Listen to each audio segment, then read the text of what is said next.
വിശുദ്ധ യോഹന്നാൻ്റെ സുവിശേഷം 13-ാം അധ്യായം അതിൻ്റെ 4 മുതൽ 10-ാം വാക്യത്തിൻ്റെ പ്രാരംഭ ഭാഗം വരെയുള്ള വാക്യങ്ങളൊന്ന് വായിക്കാം. വിശുദ്ധ യോഹന്നാൻ്റെ സുവിശേഷം 13-ാം അധ്യായം അതിൻ്റെ 4-ാമത്തെ വാക്യം മുതൽ 10-ാം വാക്യത്തിൻ്റെ പ്രാരംഭ ഭാഗം വരെ. പുറത്തെടുത്ത് അരയിൽ ചുറ്റി ഒരു പാത്രത്തിൽ വെള്ളം പകർന്ന് ശിഷ്യന്മാരുടെ കാൽ കഴുകുവാനും അരയിൽ ചുറ്റിയിരുന്ന തുണി കൊണ്ട് തുവർത്തുവാനും തുടങ്ങി. അവൻ ശീമോൻ പത്രോസിന്റെ അടുക്കൽ വന്നപ്പോൾ അവൻ അവനോട്, കർത്താവേ, നീ എൻ്റെ കാൽ കഴുകുന്നുവോ എന്ന് പറഞ്ഞു. യേശു അവനോട്, ഞാൻ ചെയ്യുന്നത് നീ ഇപ്പോൾ അറിയുന്നില്ല, പിന്നെ അറിയും എന്നുത്തരം പറഞ്ഞു. നീ ഒരു നാളും എൻ്റെ കാൽ കഴുകുകയില്ല എന്ന് പത്രോസ് പറഞ്ഞു. അതിന് യേശു, ഞാൻ നിന്നെ കഴുകാഞ്ഞാൽ നിനക്ക് എന്നോടുകൂടെ പങ്കില്ല എന്നുത്തരം പറഞ്ഞു. അപ്പോൾ ശീമോൻ പത്രോസ്, കർത്താവേ, എൻ്റെ കാൽ മാത്രമല്ല കൈയും തലയും കൂടെ കഴുകണമേ എന്ന് പറഞ്ഞു. യേശു അവനോട്, കുളിച്ചിരിക്കുന്നവന് കാലല്ലാതെ കഴുകാൻ ആവശ്യമില്ല, അവൻ മുഴുവനും ശുദ്ധിയുള്ളവൻ. നിങ്ങൾ ശുദ്ധിയുള്ളവരാകുന്നു എല്ലാവരും. മതി. വളരെ നന്ദി.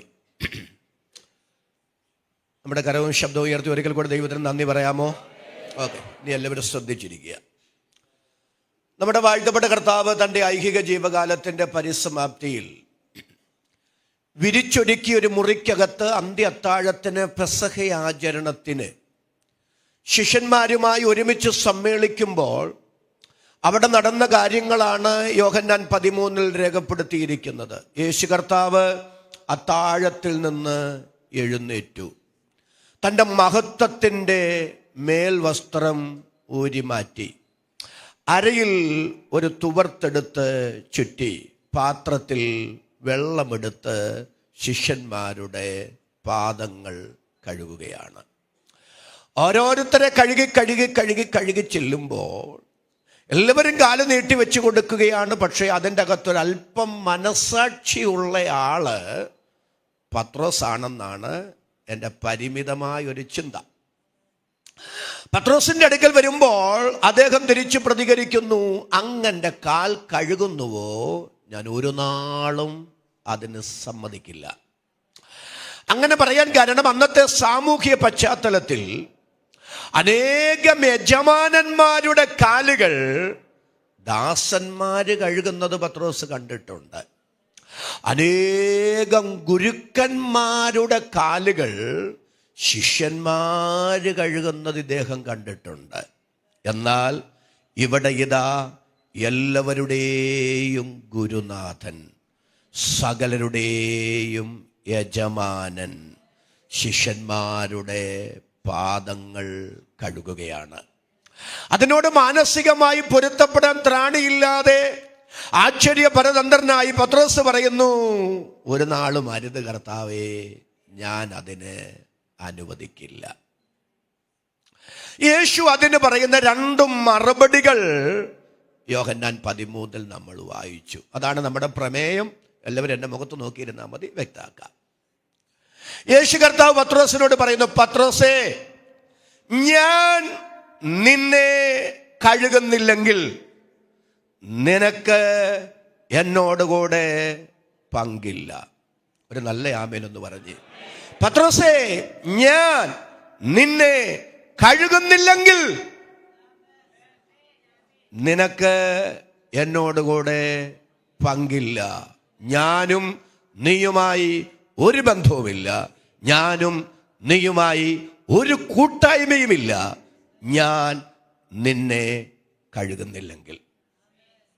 അങ്ങനെയാണെങ്കിൽ ഈ ഉപവാസ പ്രാർത്ഥനയുടെ 18-ാമത്തെ പകൽ പ്രാരംഭത്തിൽ നാം ചിന്തിക്കാൻ ആഗ്രഹിക്കുന്നത് ദൈവവുമായുള്ള നമ്മുടെ ബന്ധത്തിൻ്റെ തെളിവെന്ത്, ഭക്തിയുടെ അളവുകോൽ എന്ത്, ആത്മീയതയുടെ മാനദണ്ഡം എന്ത്? ഭക്തിയെ, ആത്മീയതയെ, ദൈവവുമായുള്ള ബന്ധത്തെ ഒരിക്കലും വികലമായി ചിന്തിക്കരുത്. എന്നോട് ചേർന്ന് എത്ര പേർക്ക് ആമേൻ പറയാൻ കഴിയും? ഭൗതിക നേട്ടകോട്ടങ്ങളോ ജീവിതത്തിന്റെ ഉയർച്ച താഴ്ചകളോ സമ്പത്തോ ദാരിദ്ര്യമോ രോഗമോ സൗഖ്യമോ ഇതൊന്നുമല്ല പ്രിയരേ, ദൈവവുമായുള്ള ബന്ധത്തിന്റെ തെളിവ്, ഭക്തിയുടെ അളവുകോൽ, ആത്മീയതയുടെ മാനദണ്ഡം, അതിനപ്പുറത്ത് കർത്താവിങ്കിൽ നിന്ന് പ്രാപിക്കുന്ന കഴുകലാണ്. എന്നോട് ചേർന്ന വാക്കിന് ആമേൻ പറയാൻ കൃപയുള്ള എത്ര ദൈവമക്കൾ ഈ പകൽ ഇതിനകത്ത് വന്നിട്ടുണ്ട്. അവർക്കായി ഞാൻ ദൈവത്തെ സ്തുതിക്കുന്നു. ഞാനൊന്ന് വ്യക്തമാക്കി തരാം. ആരോടാ കർത്താവ് ഇത് പറയുന്നേ? പത്രോസിനോടാ പറയുന്നത്. ഞാൻ ഈ പറയുമ്പോൾ എന്നോട് മുഷിച്ചിൽ വിചാരിക്കരുത്. പ്രാരംഭത്തിൽ നമുക്ക് ഇങ്ങനെ ഒന്ന് പോയേ പറ്റൂ. ഭക്തിയെ, ആത്മീയതയെ, ദൈവവുമായുള്ള ബന്ധത്തെ പലരും തെറ്റിദ്ധരിച്ചിട്ടുള്ള ഒരു കാലത്താണ് നാം ജീവിക്കുന്നത്. സമ്പത്തിന്റെ വർധനവ്, ഒരു പ്രശ്നവുമില്ലാതെ സുഗമമായി ജീവിക്കാൻ കഴിയുന്നത്, ജീവിതത്തിൽ ഉയർച്ചയിൽ നിന്നുയർച്ച, ഉയർച്ചയിൽ നിന്നുയർച്ച, ഇതൊക്കെയാണ് പലരും ദൈവപ്രസാദത്തിന്റെ തെളിവായി ചിന്തിച്ചിട്ടുള്ളത്. പലരും ഭക്തിയെ, ആത്മീയതയെ ഈ നിലകളിലൊക്കെ തെറ്റിദ്ധരിച്ചിട്ടുണ്ട്. ഒരിക്കലും തെറ്റായ ചിന്ത നമ്മുടെ അകത്ത് കയറരുത്. പിന്നീട് ഞാൻ വ്യക്തമാക്കിക്കോളാം ആ കാര്യം. നിങ്ങൾ ഇപ്പോൾ ടെൻഷനൊന്നും അടിക്കണ്ട, മറുവശം ഉണ്ട്, ഞാൻ ആ ഭാഗത്തോട്ട് വരാം. പക്ഷേ കർത്താവുമായുള്ള കഴുകലാണ് ദൈവവുമായുള്ള ബന്ധത്തിന്റെ തെളിവ്. സാമ്പത്തിക നേട്ടകോട്ടങ്ങളല്ല. ഒരു നല്ല ആമേനെന്ന് പറയാവോ? ഉയർച്ച താഴ്ചകളല്ല. നിങ്ങളുടെ ജീവിതത്തിൽ ഉണ്ടാകുന്ന പ്രതിസന്ധി ഇല്ലായ്മകളല്ല ദൈവവുമായുള്ള ബന്ധത്തിന്റെ തെളിവ്. തെളിയിക്കാൻ ഞാൻ കർത്താവ് ഇത് പത്രോസിനോട് പറയും. ലൂക്കോസിന്റെ സുവിശേഷം വായിക്കേണ്ട, എല്ലാവരും എന്നെ നോക്കിയിരുന്നാൽ മാത്രം മതി. 5-ാം അധ്യായം. പത്രോസിന്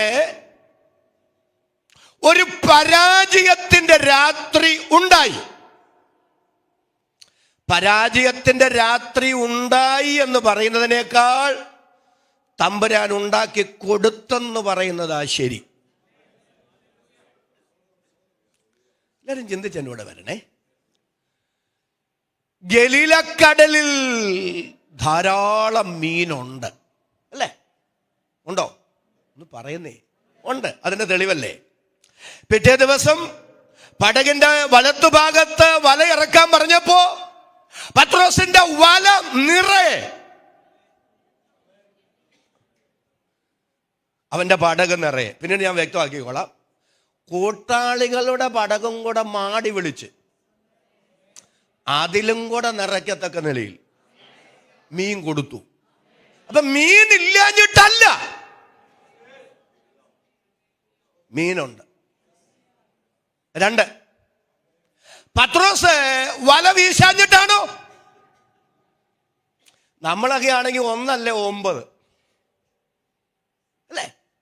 വല ഇറക്കി പ്രയോജനമില്ലാതെ വരുമ്പോൾ നമ്മൾ വല മടക്കി വെച്ചിട്ട് നമ്മുടെ പണിക്ക് പോകും. നല്ല ആമേനെന്ന് പറയും. പക്ഷെ പത്രോസ് കർത്താവിനോട് പറയുന്നത്, നാഥ, ഞങ്ങൾ രാത്രി മുഴുവൻ അധ്വാനിച്ചെന്ന. അധ്വാനത്തിനൊത്ത് റിസൾട്ട് ഇല്ലാതിരുന്നിട്ടും നിരാശയും മടുപ്പും അകത്ത് കയറി വല വലിച്ചെറിഞ്ഞേച്ച് പത്രോസ് പോയില്ല. ചിലപ്പോഴൊക്കെ പ്രതീക്ഷിക്കുന്നതിനനുസരിച്ചൊരു റിസൾട്ടൊക്കെ ഉണ്ടാകാതെ വരും കേട്ടോ. അതിൻ്റെ അകത്തൊക്കെ വിശ്വാസം വേണ്ട, ദൈവം വേണ്ട, ഈ മാർഗം വേണ്ട, പ്രാർത്ഥന വേണ്ട എന്നൊക്കെ പറഞ്ഞ് വലിച്ചെറിഞ്ഞ് ഇട്ടേച്ചു പോകരുത്. ദൈവത്തിന് സ്തോത്രം. ഇത് നേട്ടങ്ങൾക്കനുസരിച്ച് കൈയടിക്കാനുള്ളതല്ല. തിക്താനുഭവങ്ങൾ ഉണ്ടെങ്കിലും പ്രതീക്ഷിക്കുന്ന റിസൾട്ടുകൾ ഇല്ലെങ്കിലും അവസാനത്തോളം ഹല്ലേലൂയ ദൈവത്തെ സേവിക്കാൻ ഒരു മനസ്സ് എനിക്ക് തരണമെന്ന് ആത്മാവിൽ സ്തോത്രം ചെയ്ത് പറയുന്ന എത്ര പേര് ഇതിനകത്ത് വന്നിട്ടുണ്ട്. അവർക്കായി ഞാൻ ദൈവത്തിന് സ്തോത്രം ചെയ്യുന്നു. അവസാനത്തോളം സഹിച്ചു നിൽക്കുന്നവൻ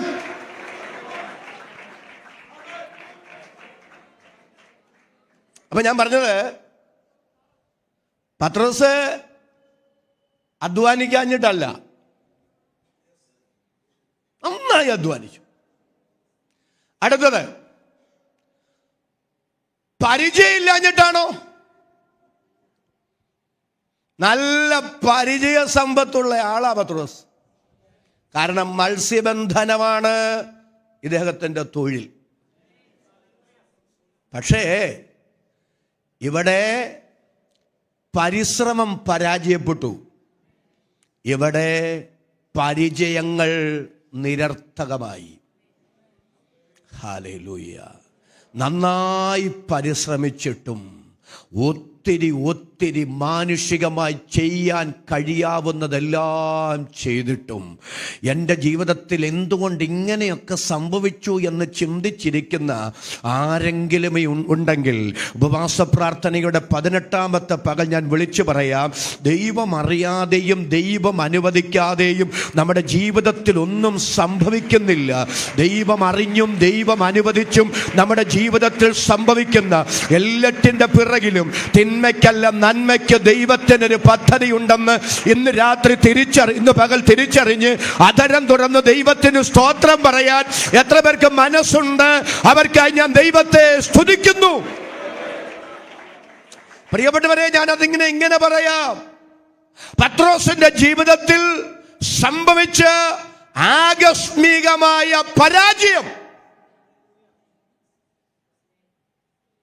വിജയം മാത്രമാണ് നമ്മൾ പ്രതീക്ഷിക്കുന്നത്, അല്ലേ? ഒരു ആമേൻ എന്ന് പറഞ്ഞു.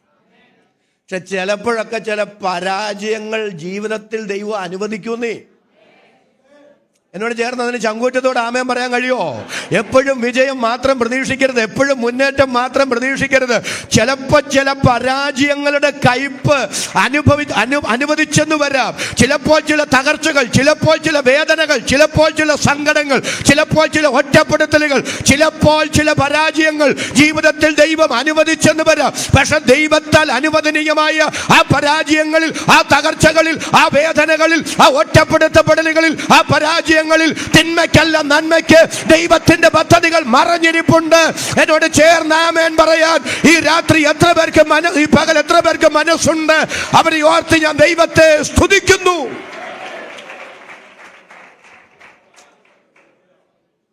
അപ്പോ പരിചയമുണ്ട്. നല്ല ആമേൻ എന്ന് പറഞ്ഞേ. പരിശ്രമിക്കുകയും ചെയ്തു. പക്ഷെ ഒറ്റ മീൻ പോലും ആ വലക്കകത്ത് കയറാൻ ദൈവം അനുവദിച്ചില്ല. ഒന്നുകൂടെ പറയാം, മീനില്ലാഞ്ഞിട്ടല്ല, പരിശ്രമിക്കാഞ്ഞിട്ടല്ല, അനുഭവ സമ്പത്തില്ലാഞ്ഞിട്ടല്ല, പക്ഷെ എല്ലാം പരാജയപ്പെട്ടു. പരിശ്രമം പരാജയപ്പെട്ടു, പരിചയ സമ്പത്ത് വിഫലമായി, എല്ലാം ദൈവം വിലക്കി. ഒറ്റ മീൻ പോലും ആ വലക്കകത്ത് കയറാതെ ദൈവം വിലക്കി. ആ പരാജയത്തിന്റെ രാത്രി കഴിഞ്ഞ് പ്രഭാതത്തിൽ വല കഴുകിക്കൊണ്ടിരിക്കുമ്പോഴാണ് പത്രോസിനെ ലക്ഷ്യമാക്കി കർത്താവ് നടന്നടുത്തു വരുന്നത്. കർത്താവ് പത്രോസിനോട് ചോദിക്കുന്നു, പത്രോസ് നിന്റെ പടക് എനിക്കൊന്ന് തരാമോ? പത്രോസ് സന്തോഷത്തോടെ ആ പടക് വിട്ടുകൊടുത്തു. കർത്താവ് പറയുന്നു, കരയിൽ നിന്ന് അല്പമൊന്ന് നീക്കാമോ? ആ പടകിൽ നിന്ന് പുരുഷാരത്തോട് കർത്താവ് വചനം പ്രസംഗിച്ചു. അനന്തരം കർത്താവ് പറയുന്നു, പത്രോസേ, പടകിൻ്റെ വലത്തുഭാഗത്ത് വലയിറക്ക്. ഞാൻ മുമ്പേ പറഞ്ഞതുപോലെ അവൻ്റെ വല നിറയെ, അവൻ്റെ പടക് നിറയെ, കൂട്ടാളികളുടെ പടകും കൂടെ മാടി വിളിച്ച് അതിലും കൂടെ നിറയ്ക്കത്തക്ക നിലയിൽ എൻ്റെ ദൈവം അവനെ അനുഗ്രഹിച്ചു. ഈ പകൽ ഞാൻ ഈ പറയുന്നൊന്ന് ശ്രദ്ധിച്ച് കേട്ടോണം.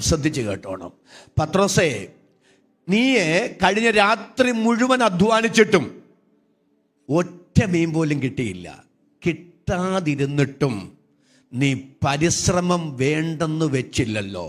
നീ അധ്വാനിച്ചുകൊണ്ടേയിരുന്നില്ലേ? അതെല്ലാം കണ്ട ഒരു ദൈവമുണ്ട്. സ്തോത്രം, സ്തോത്രം, സ്തോത്രം. ഇന്ന് രാത്രി എൻ്റെ പ്രിയരെ, ദൈവം നമ്മളെ മറക്കുകയല്ല കേട്ടോ. നമ്മുടെ കണ്ണുനീരും നമ്മുടെ പ്രാർത്ഥനയും നമ്മുടെ ഉപവാസവും കർത്താവിനോട് ദൈവത്തോടുള്ള നമ്മുടെ സ്നേഹവുമെല്ലാം അതിൻ്റെ ആഴത്തിൽ അറിയുന്നൊരു ദൈവം ഇന്ന് പകൽ ഉയരത്തിൽ ഉണ്ടെന്ന് തിരിച്ചറിഞ്ഞ് അതരം തുറന്ന് ദൈവത്തിന് സ്തോത്രം പറയാൻ എത്ര പേർക്ക് മനസ്സുണ്ട്? അവർക്കായി ഞാൻ ദൈവത്തെ സ്തുതിക്കുന്നു. പത്രോസ് എവിടെ പരാജയപ്പെട്ടെന്ന് അവൻ ചിന്തിച്ചോ? പത്രോസ് എവിടെ പരാജയപ്പെട്ടെന്ന് മറ്റുള്ളവരെ വിധി എഴുതിയോ? അതേ കടലിൽ, അതേ സ്ഥലത്ത് അവന്റെ തല ഉയർത്തിപ്പിടിക്കത്തക്ക നിലയിൽ, അവന്റെ പടകും വലയും നിറയത്തക്ക നിലയിൽ അവന്റെ പരാജയത്തെ ദൈവം മാറ്റിയെങ്കിൽ ഇന്ന് രാത്രി ഇന്ന് പകൽ എത്ര തകർച്ചകളാണെങ്കിലും കനത്ത പരാജയങ്ങളാണെങ്കിലും ഏത് തകർച്ചകളെയും മാറ്റാൻ, ഏത് പരാജയങ്ങളെയും പരിഹരിക്കാൻ, ഏത് പ്രതിസന്ധിക്കും പരിഹാരം തരാൻ വിശ്വസ്തനായ ഒരു ദൈവത്തെ ഈ ഉപവാസ പ്രാർത്ഥനയിൽ ഇന്ന് പകൽ ഞാൻ പരിചയപ്പെടുത്തുകയാണ്. ആ നാമമാണ് കർത്താവായ യേശുക്രിസ്തു. ഞാൻ നന്ദിയോടെ ഒരു വാചകം പറയാണ്. പത്രോസേ, ഒരു രാത്രി നീ അധ്വാനിച്ചിട്ടൊന്നും കിട്ടിയില്ല. പക്ഷെ തമ്പുരാൻ അത് കണ്ടപ്പോഴുണ്ടല്ലോ, ഒരു രാത്രി അല്ല, 9 രാത്രി നീ അധ്വാനിച്ചാൽ നിനക്ക് കിട്ടാത്തത് ഒറ്റ ദിവസം കൊണ്ട്, ഒറ്റ വലയിറക്കുകൊണ്ട് തമ്പുരാൻ ആ പ്രശ്നങ്ങളെ മുഴുവൻ പരിഹരിച്ചു. ദൈവം ആ പ്രതിസന്ധികൾക്കെല്ലാം പരിഹാരം വരുത്തി. പ്രിയരെ, ദൈവത്തിന് നിമിഷങ്ങൾ മതി, ദൈവത്തിന് മിനിറ്റുകൾ മതി. നമ്മുടെ ഏതു വലിയ പ്രതിസന്ധികളെയും പരിഹരിക്കാൻ ദൈവത്തിന് അധിക സമയം വേണ്ട. എത്ര നിരാശകൾ മാറ്റിവെക്ക്, ടെൻഷനുകൾ മാറ്റിവെക്ക്, എന്നിട്ട് സ്തോത്രം ചെയ്ത് പറ, എൻ്റെ ദൈവത്താൽ അസാധ്യമായതൊന്നുമില്ല. ദൈവത്താൽ പരിഹരിക്കപ്പെടാത്ത പ്രശ്നങ്ങളില്ല, ദൈവത്താൽ മാറാത്ത തകർച്ചകളില്ല, ദൈവത്താൽ നിറയപ്പെടാത്ത ശൂന്യതകളില്ല, ദൈവത്താൽ നിവരപ്പെടാത്ത പരാജയങ്ങളുമില്ല. പക്ഷേ ഇത് നിങ്ങൾ എഴുതി വെച്ചോണം. പത്രോസേ, നിന്റെ പടക് നിറഞ്ഞത്, നിന്റെ വല നിറഞ്ഞത് നിന്റെ പരിശ്രമം കൊണ്ടല്ല, നിന്റെ പരിചയം കൊണ്ടുമല്ല. എല്ലാവരും ഒന്ന് നല്ലൊരു ആമേൻ പറഞ്ഞേ, എൻ്റെ കൃപ കൊണ്ടാ. എല്ലാവരും ആ കരങ്ങൾ മുകളിലേക്കൊന്ന് ഉയർത്തിപ്പിടിച്ച് സ്തോത്രം ചെയ്ത് പറ, ഞാൻ ഇവിടം വരെ വന്നത്, എൻ്റെ തലമുറ ഇവിടം വരെ വന്നത് ഞങ്ങളുടെ കഴിവ് കൊണ്ടല്ല, മിടുക്ക് കൊണ്ടല്ല, യോഗ്യത കൊണ്ടല്ല, ഞങ്ങളുടെ വിദ്യാഭ്യാസ ബഹുത്വം കൊണ്ടുമല്ല. നമ്മുടെ താഴ്ചയിൽ നമ്മെ ഓർത്തവനെ, അങ്ങ് നല്ലവനല്ലോ, അങ്ങയുടെ ദയ എന്നേക്കുമുള്ളത്.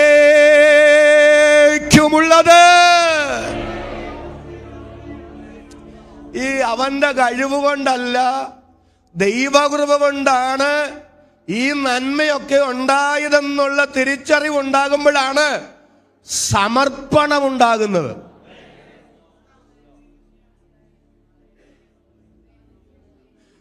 ഈ നമ്മൾ അറിയാതെ നമ്മുടെ തലയ്ക്കകത്ത് നമ്മൾ ആരൊക്കെയോ ആണെന്ന് അങ്ങ് തോന്നും. എപ്പോഴാണെന്നറിയാവോ? അനുഭവിക്കുന്നതെല്ലാം ദൈവം തന്നതാണെന്നും നിൽക്കുന്നത് ദൈവകൃപ കൊണ്ട് മാത്രമാണെന്നുമുള്ള ബോധ്യം നമ്മിൽ നിന്ന് നഷ്ടപ്പെട്ടു പോയാൽ അറിയാതെ നമ്മുടെ തലയ്ക്കകത്ത് അഹങ്കാരം വരും. അതുണ്ടാകാൻ ഇടവരാതെ വന്നത്, നിൽക്കുന്നത്, ഇന്ന് അനുഭവിക്കുന്നത് എല്ലാം ദൈവത്തിന്റെ കൃപയാണ്. ദൈവകൃപയല്ലാതെ ഒന്നുമില്ലെന്ന് ഇന്ന് മകൾ സ്തോത്രം ചെയ്ത് മനസ്സോടെന്ന് പറയാൻ എത്ര പേർക്ക് എന്നോട് ചേർന്ന് ആ വാക്കിന് ആമേൻ പറയാൻ കഴിയും? ആ ബോധ്യമുള്ളവർ മാത്രം കരമുയർത്തി ഒരിക്കൽ കൂടി ദൈവത്തിന് നന്ദി പറയാം. അതെ, ആ ബോധ്യം പത്രോസിനെ ഒരു സമർപ്പണത്തിലേക്ക് നയിച്ചു. പത്രോസിന്റെ ആ വലയ്ക്കകത്ത്, പടകിനകത്തൊക്കെ മീൻ നിറഞ്ഞപ്പോഴേ ഞാനായിരുന്നു പത്രോസിന്റെ സ്ഥാനത്തെങ്കിൽ കർത്താവിനോട് പറഞ്ഞത്, കർത്താവേ നാളെ വരണേ. ഒരു ആമേനൊന്ന് പറ, നാളെ. ഇപ്പൊ എൻ്റെ വലയ്ക്കകത്തും പടകിനകത്തും ഒക്കെ ഇത്രയും മീൻ നിറഞ്ഞത് കുറച്ച് പേര് കണ്ടുകൊണ്ട് നിൽക്കുക. അവന്മാർ നാളെ കർത്താവിനെ അടിച്ചുകൊണ്ട് പോകാൻ സാധ്യതയുണ്ട്. അതുകൊണ്ട് ആള് മാറി അങ്ങോട്ടെങ്ങും പോവല്ലേ, എൻ്റെ പടകിൽ തന്നെ കയറണേ. കാരണം കർത്താവ് പടകിൽ കയറിയ കൈ നനയാതെ പത്രോസിന് മീൻ കിട്ടും അല്ലേ? ഒരു നല്ല ആമേൻ എന്ന് പറയും. പക്ഷേ നാളെ കർത്താവിനെ കൊണ്ട് തൻ്റെ പടക് നിറയ്ക്കാനല്ല പത്രോസ് നോക്കിയത്. ഒരു നല്ല ആമേൻ എന്ന് പറ. 9 രാത്രി അധ്വാനിച്ച കിട്ടാത്തത് കർത്താവ് ഉണ്ടെങ്കിൽ ഒറ്റ വലയിറക്ക് കൊണ്ട് കിട്ടും. അതുകൊണ്ട് കർത്താവിനെ കൊണ്ട് നാളെയും പടക് നിറയ്ക്കാനല്ല പത്രോസ് നോക്കിയത്, വല നിറയ്ക്കാനല്ല പത്രോസ് നോക്കിയത്. കർത്താവിനോട് പത്രോസ് പറയുന്നത്, കർത്താവേ, ഞാൻ പാപിയായോ ഒരു മനുഷ്യനാണ്, എന്നെ വിട്ടു പോകണമേ. അർഹതയില്ലാത്ത നന്മകൾ, അർഹതയില്ലാത്ത അനുഗ്രഹങ്ങൾ പടകിനകത്ത് കയറിയപ്പോ, വലയ്ക്കകത്ത് കയറിയപ്പോ, തന്റെ കഴിവ് കൊണ്ടല്ല, തന്റെ മിടുക്ക് കൊണ്ടല്ല, തന്റെ യോഗ്യത കൊണ്ടല്ല, ദൈവത്തിന്റെ കൃപ കൊണ്ടാണെന്ന് പത്രോസ് തിരിച്ചറിഞ്ഞപ്പോ സമ്പൂർണമായി ദൈവം മുമ്പാകെ ഒരു വിധേയത്വമാണ്, സമർപ്പണമാണ് പത്രോസിനുണ്ടായത്.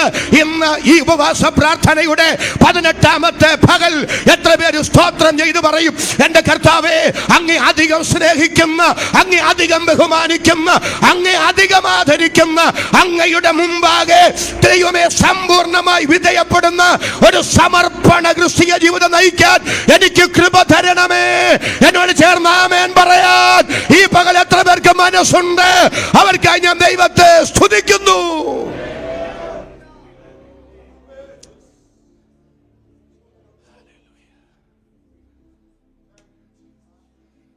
അയ്യോ, അതെന്തൊരു സമർപ്പണ! എന്നെ വിട്ടുപോ.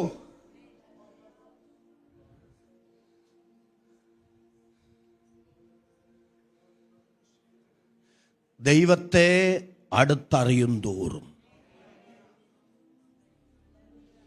ദൈവത്തെ രുചിച്ചറിയും തോറും, ദൈവത്തെ കൊണ്ട് എനിക്കെന്തും നേടാമെന്നല്ല.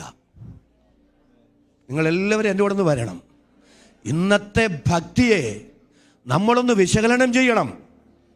ദൈവത്തെ ബഹുമാനിക്കുകയാണോ? ദൈവത്തെ സ്നേഹിക്കുകയാണോ? ദൈവത്തെ ആദരിക്കുകയാണോ? അതോ ദൈവത്തെ കൊണ്ട് എനിക്കെന്തും നേട്ടം, ദൈവത്തെ എൻ്റെ വ്യക്തിപരമായ നേട്ടങ്ങൾക്കുള്ള ഒരൊറ്റമൂലിയായി ചിന്തിക്കുന്ന വികലമായ ആത്മീകതകളുടെ നടുവിൽ ഇന്ന് പകലൊരു പൊളിച്ചെടുത്തുണ്ടാകട്ടെ. എനിക്കെന്തെൻ്റെ ദൈവത്തെ കൊണ്ട് നേട്ടമെന്നല്ല, എൻ്റെ ദൈവത്തിൻ്റെ മുൻപാകെ എന്നെ തന്നെ സമ്പൂർണമായി ഒന്ന് വിധേയപ്പെടുത്തി തരാൻ, സമർപ്പിച്ചു തരാൻ കർത്താവേ ഞാൻ ഒരുക്കമാണെന്ന് ആത്മാവിൽ സ്തോത്രം ചെയ്ത് പറയാൻ മനസ്സുള്ള ദൈവമക്കൾ കരമടിച്ച അധരങ്ങൾ തുറന്ന് അല്പനിമിഷം ദൈവത്തിന് സ്തോത്രം ചെയ്യാം. ഇന്ന് പകൽ ദൈവം മുമ്പാകെ സമ്പൂർണമായി സമർപ്പിക്കപ്പെടുന്ന, വിധേയപ്പെടുന്ന ഒരാത്മമണ്ഡലം തുറന്നു വരട്ടെ.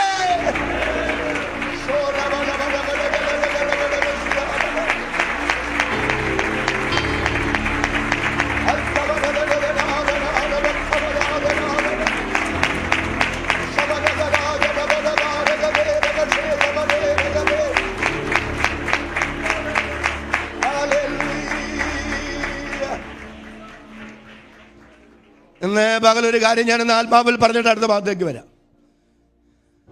ചില പരാജയങ്ങളൊക്കെ ദൈവം എന്തിനാ തരുന്നറിയോ? പ്രതീക്ഷിക്കാത്ത ആകസ്മികമായ ചില തകർച്ചകളിലൂടെ, നൊമ്പരങ്ങളിലൂടെ ചിലപ്പോഴൊക്കെ ദൈവം നമ്മെ കടത്തിവിടും.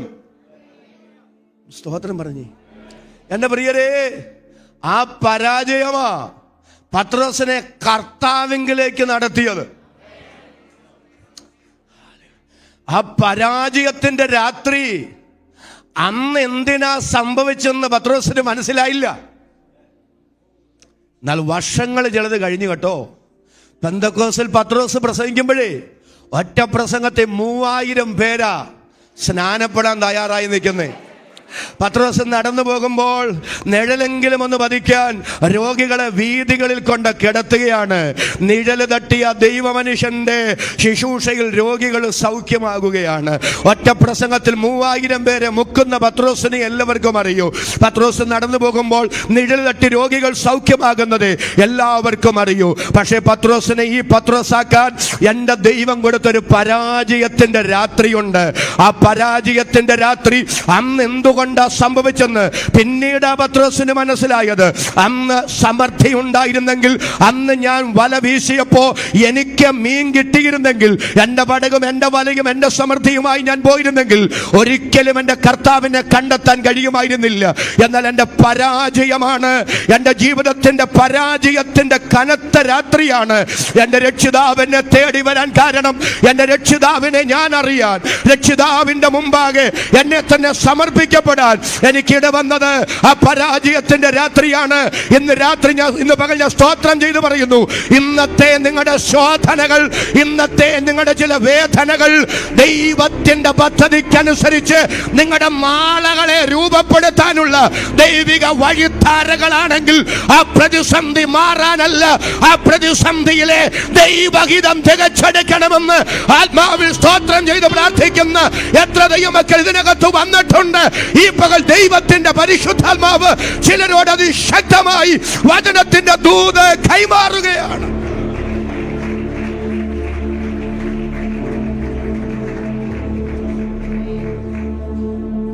ഞാൻ പലപ്പോഴും പറയും, നമുക്ക് ഈ പരാജയങ്ങളൊന്നും താല്പര്യമില്ല. ഒരു ആമേനൊന്ന് പറ. ഇതൊക്കെ സങ്കടത്തോടാ നിങ്ങൾ കേൾക്കുന്നത് അല്ല പ്രിയരെ. ഈ അപ്പന്റെ ഇളയ മകൻ, നമ്മൾ മുടിയൻ പുത്രൻ എന്ന് പേര് വിളിക്കുന്ന അപ്പന്റെ, നിങ്ങൾക്ക് തന്നെ പറയാനൊരു മടി. പക്ഷേ സത്യത്തില് നമ്മൾ ഒരു തെറ്റായ കണ്ണോടെ അവനെ കാണുന്നത്. പക്ഷെ ആ ഉപമ പഠിച്ചാൽ കർത്താവിൻ്റെ ഉപമയിലെ ശരിയായ നല്ല മനുഷ്യൻ അവനാ. അല്ലേ? മനസ്സിലായില്ല? ഒന്നുകൂടെ മനസ്സിലാക്കി. കർത്താവിനെതിരെ ഒരു ആരോപണം അവർ ഉന്നയിച്ചു. ചുങ്കക്കാരോടും പാപികളോടും ഒക്കെ കൂടെ കർത്താവ് ഭക്ഷണത്തിന്, അതുകൊണ്ട് ഉൾക്കൊള്ളാൻ അവർക്ക് കഴിയും. അതിനുശേഷം വരുന്ന മറുപടി അല്ലേ ഉപമ? ആണോ? ഒരപ്പന് രണ്ട്. അപ്പൊ ഇളയവനെ അപ്പനോട് പറഞ്ഞു, എനിക്ക് തരാനുള്ളതൊക്കെ തന്നേരെ.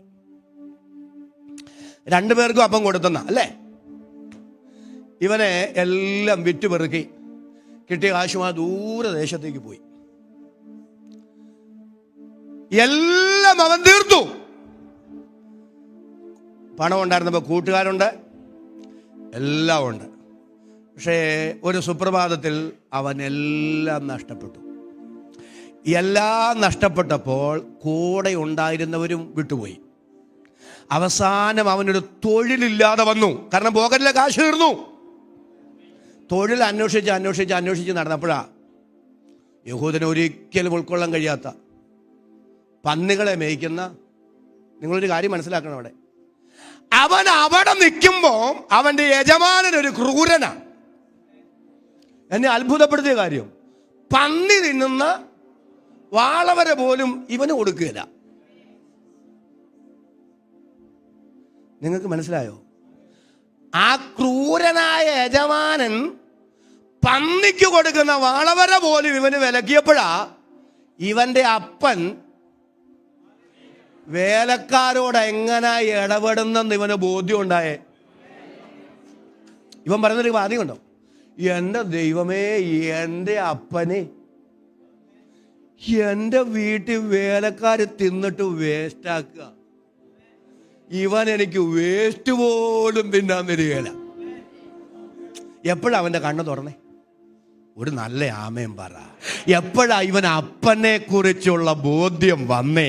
അപ്പന്റെ കരുതലും അപ്പന്റെ സ്നേഹവും അപ്പൻ ആരാണെന്ന്, അപ്പന്റെ ഹൃദയം എന്താണെന്ന്, അപ്പന്റെ കരുണ എന്താണെന്ന്, അപ്പന്റെ സ്നേഹം എന്താണെന്ന്, എൻ്റെ അപ്പൻ ആരാണെന്ന് അവന് തിരിച്ചറിവുണ്ടായത് ആ പരാജയം ജീവിതത്തിൽ വന്നപ്പോഴല്ലേ, എല്ലാം വിലക്കപ്പെട്ടപ്പോഴല്ലേ, അവിടെ വെച്ചല്ലേ അവന് മനസ്സിലായത്. ഇന്ന് മകൾ പിറകോട്ട് ഇറങ്ങി തിരിഞ്ഞൊന്ന് ചിന്തിച്ച്, എവിടെയൊക്കെയോ ദൈവം തന്ന തന്ന തകർച്ചകളല്ലേ, എവിടൊക്കെയോ ദൈവം തന്ന വേദനകളല്ലേ, എവിടൊക്കെയോ എന്തൊക്കെയോ ദൈവം വിലക്കിയത് കൊണ്ടല്ലേ ഇന്ന് പകൽ ഉപവാസത്തോടും പ്രാർത്ഥനയോടും ഈ കസാരയിൽ വന്നിരുന്ന് ദൈവത്തിന് സ്തോത്രം ചെയ്യാൻ ദൈവം അവസരം തന്നത്. പ്രിയരെ, ഇന്നലകളിൽ ദൈവം തന്ന ഏതൊക്കെയോ വേദനകൾ, ശോധനകൾ, നൊമ്പരങ്ങൾ, പരാജയങ്ങളാണ് ഈ ദൈവ കൃപയിലേക്ക് എന്നെ നടത്താൻ മുഖാന്തരമായത് എന്ന് തിരിച്ചറിഞ്ഞു സ്തോത്രം പറയാൻ എത്ര പേർക്ക് മനസ്സുണ്ട്? എന്റെ മാന്യ സഹോദരങ്ങളെ, ചില പ്രശ്നങ്ങൾ പരിഹരിക്കപ്പെടുന്നതിന് മുമ്പ് നമ്മെ ഒന്ന് പണിയാനാ ദൈവ പദ്ധതി എങ്കിൽ, നമ്മെ ഒന്ന് യഥാസ്ഥാനപ്പെടുത്താനാ ദൈവ പദ്ധതി എങ്കിൽ, നമ്മെ ഒരു സമ്പൂർണ്ണ സമർപ്പണത്തിലേക്ക് നയിക്കാനാ ദൈവഹിതമെങ്കിൽ, ഇന്ന് പകൽ സ്തോത്രം ചെയ്ത് ദൈവത്തോട് പറയാമോ, ദൈവമേ, എൻ്റെ പ്രതിസന്ധികൾ അനുവദിച്ചതിൻ്റെ പിന്നിൽ എൻ്റെ സമർപ്പണമാണ്. അങ്ങയെ അധികം സ്നേഹിക്കാനാണ്, അങ്ങയുടെ പദ്ധതിക്കായി എന്നെ ഒരുക്കാനാണെങ്കിൽ അതിന്ന് പകൽ ഉപവാസ പ്രാർത്ഥനയിൽ ചെയ്തെടുക്കണമേ. അതിനായി എന്നെ സമർപ്പിക്കുന്നു എന്ന് ആത്മാവിൽ സ്തോത്രം ചെയ്ത് പറയാൻ മനസ്സുള്ള ദൈവമക്കൾ, ഞാൻ പറയാതെ തന്നെ കരമടിച്ച് അല്പനിമിഷം ആത്മാവിൽ ദൈവത്തിന് സ്തോത്രം ചെയ്യാം. യേശുവിന്റെ അധികാരമുള്ള നാമത്തിൽ ദൈവത്തിന് നമ്മെ കുറിച്ചുള്ള ഹിതത്തിലേക്ക് ദൈവത്തിന്റെ പരിശുദ്ധാത്മാവ് ഈ ദിവസങ്ങളിൽ നമ്മെ കൊണ്ടെത്തിക്കട്ടെ. കരുണയുള്ള ദൈവം അതിനായി നമ്മെ സഹായിക്കട്ടെ.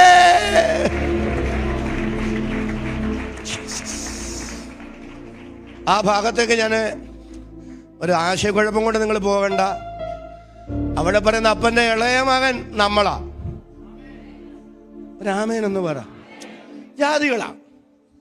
കാരണം ജാതികളോടും കൂടെ ഭക്ഷണം കഴിക്കാൻ പോയതിനല്ലേ, ചുങ്കക്കാരോടും പാപികളോടും കൂടെ അവനാ ഇവൻ.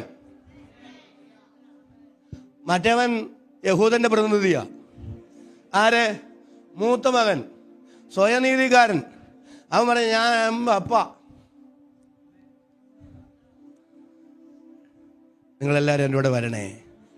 ചില പരാജയങ്ങൾ, ചില വേദനകൾ, ചില നൊമ്പരങ്ങൾ, ചില സങ്കടങ്ങൾ, ചില തകർച്ചകൾ, ചില ബന്ധങ്ങളൊക്കെ നമ്മെ വിട്ട് അകന്നു പോകുന്നതിൻ്റെ ഒക്കെ പിറകിൽ, മനുഷ്യർ സ്വാർത്ഥതയോടെ ഇടപെടുന്നതിൻ്റെ പിന്നിൽ, ക്രൂരമായി ഇടപെടുന്നതിൻ്റെ മുമ്പിൽ, ചില തിക്താനുഭവങ്ങളുടെ പിറകിൽ, തിന്മയ്ക്കല്ല നന്മയ്ക്ക് എൻ്റെ ദൈവത്തിനൊരു പദ്ധതി ഉണ്ടെങ്കിൽ, തൻ്റെ ഹിതത്തിന്, തൻ്റെ പദ്ധതിക്ക്, തൻ്റെ നിയോഗത്തിന് നമ്മെ ഒരുക്കാനും നമ്മെ മുന്നോട്ട് നയിക്കാനും നമ്മെ ചലിപ്പിക്കാനുമുള്ള ദൈവഹിതമാണെങ്കിൽ ഇന്ന് പകൽ ആ ദൈവഹിതത്തിന് വിധേയപ്പെട്ടു കൊടുക്ക്.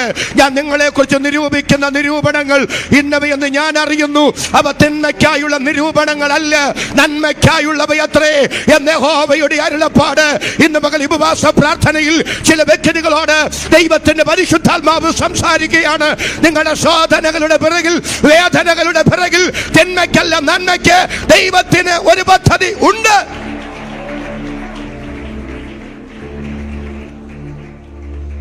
വിഷയത്തിലേക്ക് നമുക്ക് മടങ്ങി വരണ്ടേ. പത്രോസിന്റെ പടക് നിറഞ്ഞു, വല നിറഞ്ഞു. കഴിവുകൊണ്ടല്ല, അധ്വാനം കൊണ്ടല്ല, പരിചയം കൊണ്ടല്ല, ദൈവകൃപ കൊണ്ട്. പക്ഷെ പത്രോസേ, ഒരു കുഴപ്പമുണ്ട്. ഞാനും നീയുമായുള്ള ബന്ധത്തിന്റെ തെളിവ് നിന്റെ നിറയപ്പെട്ട വലയല്ല, നിന്റെ നിറയപ്പെട്ട പടകല്ല, നീ എന്നിൽ നിന്ന് പ്രാപിക്കുന്ന കഴുകലാണ്. നിന്റെ വല നിറച്ചത് ഞാനാണ്, നിന്റെ പടക് നിറച്ചത് ഞാനാണ്, നിന്റെ പരാജയത്തെ മാറ്റിയത് ഞാനാണ്. പക്ഷെ അതുകൊണ്ട് ഞാനും നീയുമായുള്ള ബന്ധമുറപ്പിച്ചു എന്ന് ചിന്തിക്കരുത്. നിറയപ്പെട്ട പടകല്ല, നിറയപ്പെട്ട വലയല്ല, ഞാനും നീയുമായുള്ള ബന്ധത്തിന്റെ തെളിവ്. അതിനപ്പുറത്ത് നീ എന്നിൽ നിന്ന് പ്രാപിക്കുന്ന കഴുകലാണ്. ഈ ഉപവാസ പ്രാർത്ഥനയുടെ 18ാമത്തെ പകൽ ഞാൻ ആത്മനിയോഗത്തോടെ വിളിച്ചു പറയുകയാണ്, ഭൗതിക നിറവുകളല്ല ദൈവവുമായുള്ള ബന്ധത്തിന്റെ തെളിവ്. അതിനപ്പുറത്ത് കർത്താവിൽ നിന്ന് പ്രാപിക്കുന്ന കഴുകലാണ്. അതരം തുറന്ന് ആമേൻ പറയാൻ എത്ര പേർക്ക് മനസ്സുണ്ട്? ഒരാഴമായ കഴുകപ്പെടൽ ഈ യോഗത്തിൽ ദൈവാത്മാവ് ചെയ്യട്ടെ. പ്രസംഗിക്കുന്ന എന്റെ മേൽ, പ്രസംഗം കേൾക്കുന്ന നിങ്ങളുടെ മേൽ ഇന്ന് മകൾ ദൈവത്തിന്റെ പരിശുദ്ധാത്മാവ് അത് ചെയ്യട്ടെ. എല്ലാവരും അധരങ്ങൾ തുറന്ന് ആത്മാവിൽ അല്പനിമിഷം ഒന്ന് സ്തോത്രം ചെയ്യുക. എല്ലാ കരങ്ങളും അടിച്ച് എല്ലാ അധരങ്ങളും തുറന്ന് അല്പനിമിഷം നന്ദിയോടെ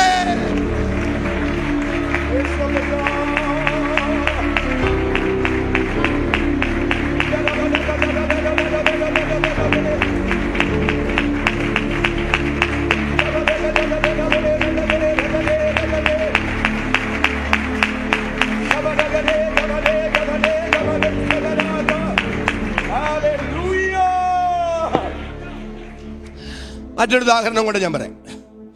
പത്രോസിന്റെ ജീവിതത്തിൽ നിന്ന് തന്നെ. 5 അപ്പവും ആരാ പറഞ്ഞ 5 അപ്പവും 2 മീനിന്റെയും കാര്യം ഇവിടെ പറഞ്ഞു.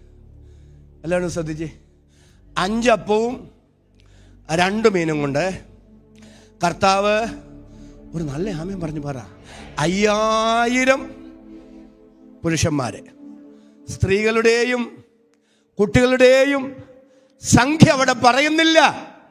അതുകൊണ്ട് നമുക്ക് ഒരു സംഖ്യ എടുപ്പ് നടത്തണ്ട. ഏതായാലും ഒരു കാര്യം സത്യമാണ്, പുരുഷന്മാരെക്കാൾ കൂടുതലാകാനാ സാധ്യത. ആര് പറ? സ്ത്രീകളും. കാരണം വേദവസം ഒരിക്കലും കർത്താവ് ചെയ്ത അത്ഭുതങ്ങളെല്ലാം ഒരിക്കലും പെരുപ്പിക്കാറില്ല, പരിമിതപ്പെടുത്താറേ ഉള്ളൂ. ഒരു നല്ല ആമേനൊന്ന് പറ. ഒരിക്കലും അതെന്ത് ചെയ്യാറില്ല, നിങ്ങൾ എന്നോട് വരുന്നില്ല. അപ്പം 5000 പുരുഷന്മാർ അത്ര എടുക്കട്ടെ. ഈ 5000 പുരുഷന്മാർ തിന്ന് തൃപ്തരായി. അവസാനം എത്രയാ മിച്ചം വന്നെന്നറിയോ? നിങ്ങളെല്ലാവരും എന്നോട് വരുന്നില്ല. എന്നോട് വരുന്നില്ലെന്ന് പറഞ്ഞാൽ എൻ്റെ ആശയത്തോട് ചേർന്ന് വരുന്നില്ല. അവസാനം മിച്ചം വന്നത് 12. അതന്നെ 12 കൊട്ട മിച്ചം വരാൻ കാരണം. അതെന്നാ 13 കൂടാഞ്ഞേ? അതെന്താ 11 കുറയാഞ്ഞേ? എനിക്ക് മനസ്സിലായൊരു കാര്യം ഞാൻ പറയാം. വിളമ്പിയത് 12 പേരാ. ഒരു ആമേനൊന്ന് പറഞ്ഞു. കർത്താവ് ഒരിക്കലും പറഞ്ഞില്ല വിളമ്പിക്കോ വിളമ്പിക്കോ വിളമ്പിക്കോ. വിളമ്പി കഴിയുമ്പോൾ ഓരോ കൊട്ടയപ്പം തരാമെന്ന് ആരോടും പറഞ്ഞില്ല. അവസാനം ഞങ്ങൾക്ക് ഓരോ കൊട്ട കിട്ടുമെന്നുള്ള പ്രതീക്ഷയിലല്ല ഇവർ വിളമ്പിയതും. പ്രതിഫലേച്ഛ കൂടാതെ അവരെ ഏൽപ്പിച്ചത് അവർ വിശ്വസ്തയോടെ ചെയ്തു. വിശ്വസ്തയോടെ ഏൽപ്പിച്ചത് ചെയ്യുന്നവന് മിച്ചം കൊടുക്കുക ദൈവത്തിന്റെ നീതിയാണ്. തിരുവെഴുത്ത് പറയുന്നു, എല്ലാവരും സ്തോത്രം ചെയ്തെന്ന് പറ. വിശ്വസ്തത ഭൂമിയിൽ നിന്ന് മുളയ്ക്കുന്നു. എന്നോട് ചേർന്ന് ആമേൻ പറയാൻ എത്ര പേർക്ക് മനസ്സുണ്ട്? നീതി സ്വർഗത്തിൽ നിന്ന് നോക്കുന്നു.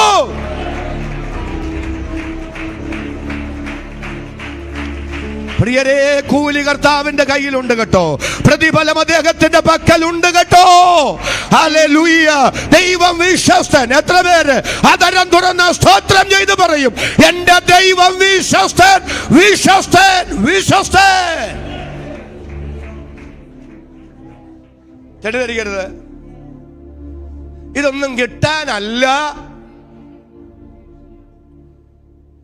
വിളമ്പിയത്. പക്ഷേ ദൈവം വിശ്വസ്തൻ. നമ്മുടെ മനോഭാവം ദൈവം നോക്കും. എല്ലാവരും നല്ല ആമേൻ പറഞ്ഞേ. അന്തർഭാഗത്തിലെ സത്യമല്ലോ നീ ഇച്ഛിക്കുന്നത്, അന്തരംഗത്തിൽ എന്നെ ഞാൻ അനുഗ്രഹിപ്പിക്കണമേ. ദൈവം ഹൃദയങ്ങളെയും ഉൾപ്പൂവുകളെയും ആരായുന്ന ദൈവമാണ്. നമ്മുടെ നിരൂപണങ്ങളെ ദൂരത്തു നിന്ന് പോലും ഗ്രഹിക്കുന്ന മഹാദൈവത്തെയാണ് സ്തോത്രം ചെയ്ത് ആരാധിക്കുന്നതെങ്കിൽ, കൃപ ലഭിച്ച ദൈവമക്കളെ, എന്തിനു നിരാശ, എന്തിനു വേദന? അതരം തുറന്ന് സ്തോത്രം ചെയ്ത് പറ. എന്നെ ഉള്ളതുള്ളതുപോലെ അറിയുന്ന, എന്റെ ഹൃദയത്തിന്റെ പരമാർത്ഥത അറിയുന്ന, എന്റെ ഹൃദയത്തിന്റെ നിഷ്കളങ്കത അറിയുന്ന ഒരു ദൈവം ഉയരത്തിൽ ജീവിക്കുന്നു. വിശ്വസ്തത എന്നോട് ചേർന്ന് പറയണം. വിശ്വസ്തത ഭൂമിയിൽ നിന്ന് മുളയ്ക്കുന്നു, നീതി സ്വർഗത്തിൽ നിന്ന്. ചേർന്ന് ഞാൻ നോക്കാം. അബ്രഹാം തന്റെ മകനായ ഇസ്ഹാക്കിന് ഒരു വധുവിനെ അന്വേഷിക്കാൻ എലയാസറിനെ പറഞ്ഞു വിടുക, അല്ലേ? ആണോ? 16 അബ്രഹാമിന്റെ ദാസൻ പോകുമ്പോൾ ഭയങ്കര ടെൻഷനുണ്ട്. കാരണം ഒരു വലിയ ഉത്തരവാദിത്വമാണ്.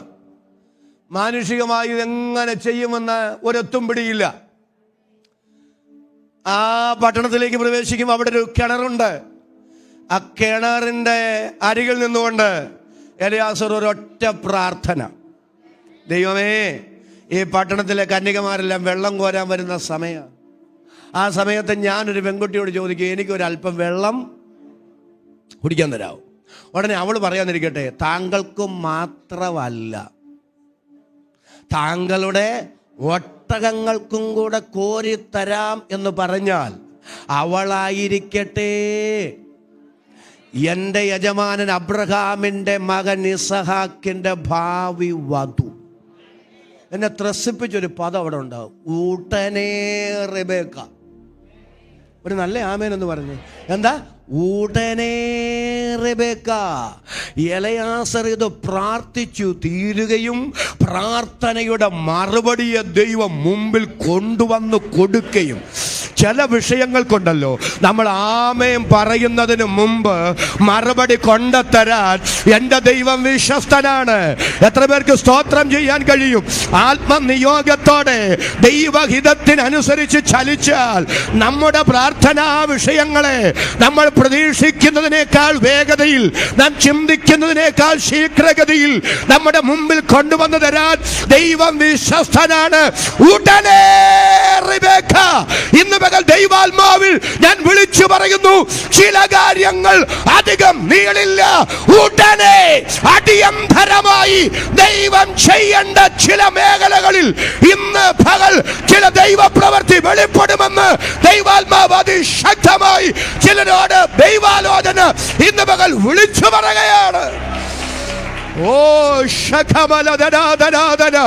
നിങ്ങളുടെ ചില പ്രാർത്ഥനാ വിഷയങ്ങളെ ചിന്തിക്കുന്നതിനേക്കാൾ വേഗതയിൽ, പ്രതീക്ഷിക്കുന്നതിനേക്കാൾ ശീഘ്രഗതിയിൽ മുമ്പിൽ കൊണ്ടുവന്നു തരുന്ന ഒരു ദൈവമഹത്വമുണ്ടെന്ന് ദൈവാത്മാവ് അതിശക്തമായി ഇന്ന് പകൽ ഇടപെടുകയാ.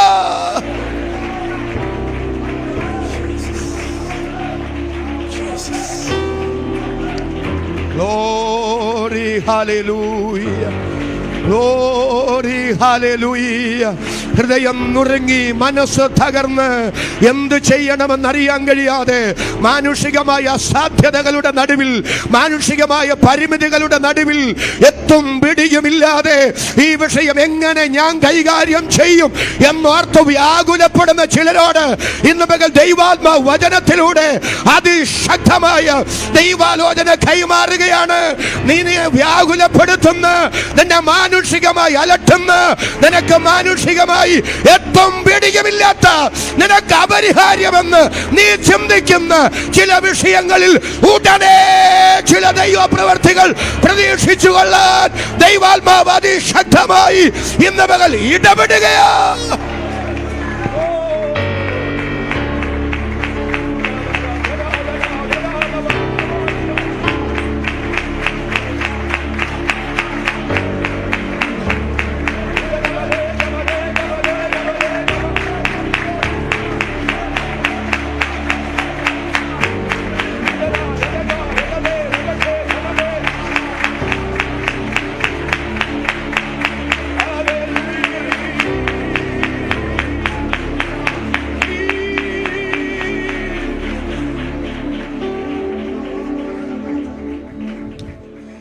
എഴുതി വെച്ചോ, ഞാൻ ഈ പറയുന്ന ദൂത് ഇത് യഹോവയാൽ സംഭവിച്ചു.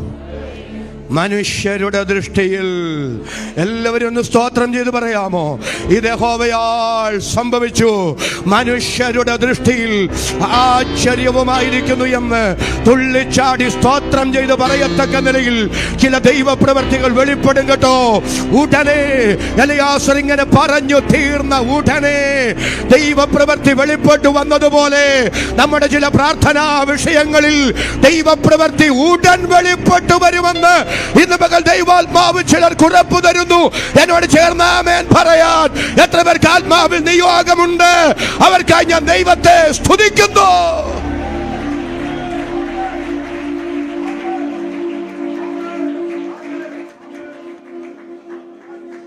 കർത്താവിനോടൊരു പദം അവിടെ പറയാം. എലിയാസർ ഒറ്റപ്പെടാണ്, ദൈവമേ എൻ്റെ യജമാനൻ അബ്രഹാമിൻ്റെ മകൻ ഇസഹാക്കിന് അങ്ങ് നിർണയിച്ചവള് തന്നെ. ഒരാമേൻ എന്ന് പറയാം. വരട്ടെ ദൈവമേ, നിർണയിച്ചവളെ തന്നെ കാണിച്ചു തരണേ ദൈവമേ, നിർണയിച്ചവള് തന്നെ ആയിരിക്കട്ടെ ദൈവമേ. അപ്പം എലിയാസർ ഒരു കാര്യമുണ്ട്, ഞാനാ ഇനി ഒരാളെ തേടി പിടിക്കണ്ട. ഒരാമേനെന്ന് പറ. ദൈവമായി നിർണയിച്ച ആളെ തമ്പുരാൻ കൂട്ടിക്കൊണ്ട് വരും, ദൈവം മുമ്പിൽ കൊണ്ടുവന്ന് തരും. ഇന്ന് പകൽ സ്തോത്രം ചെയ്തെന്ന് പറ. ദൈവം നിർണയിച്ചിട്ടുണ്ട്, ദൈവം പദ്ധതി ഇട്ടിട്ടുണ്ട്, ദൈവം ഒരുക്കിയിട്ടുണ്ട്.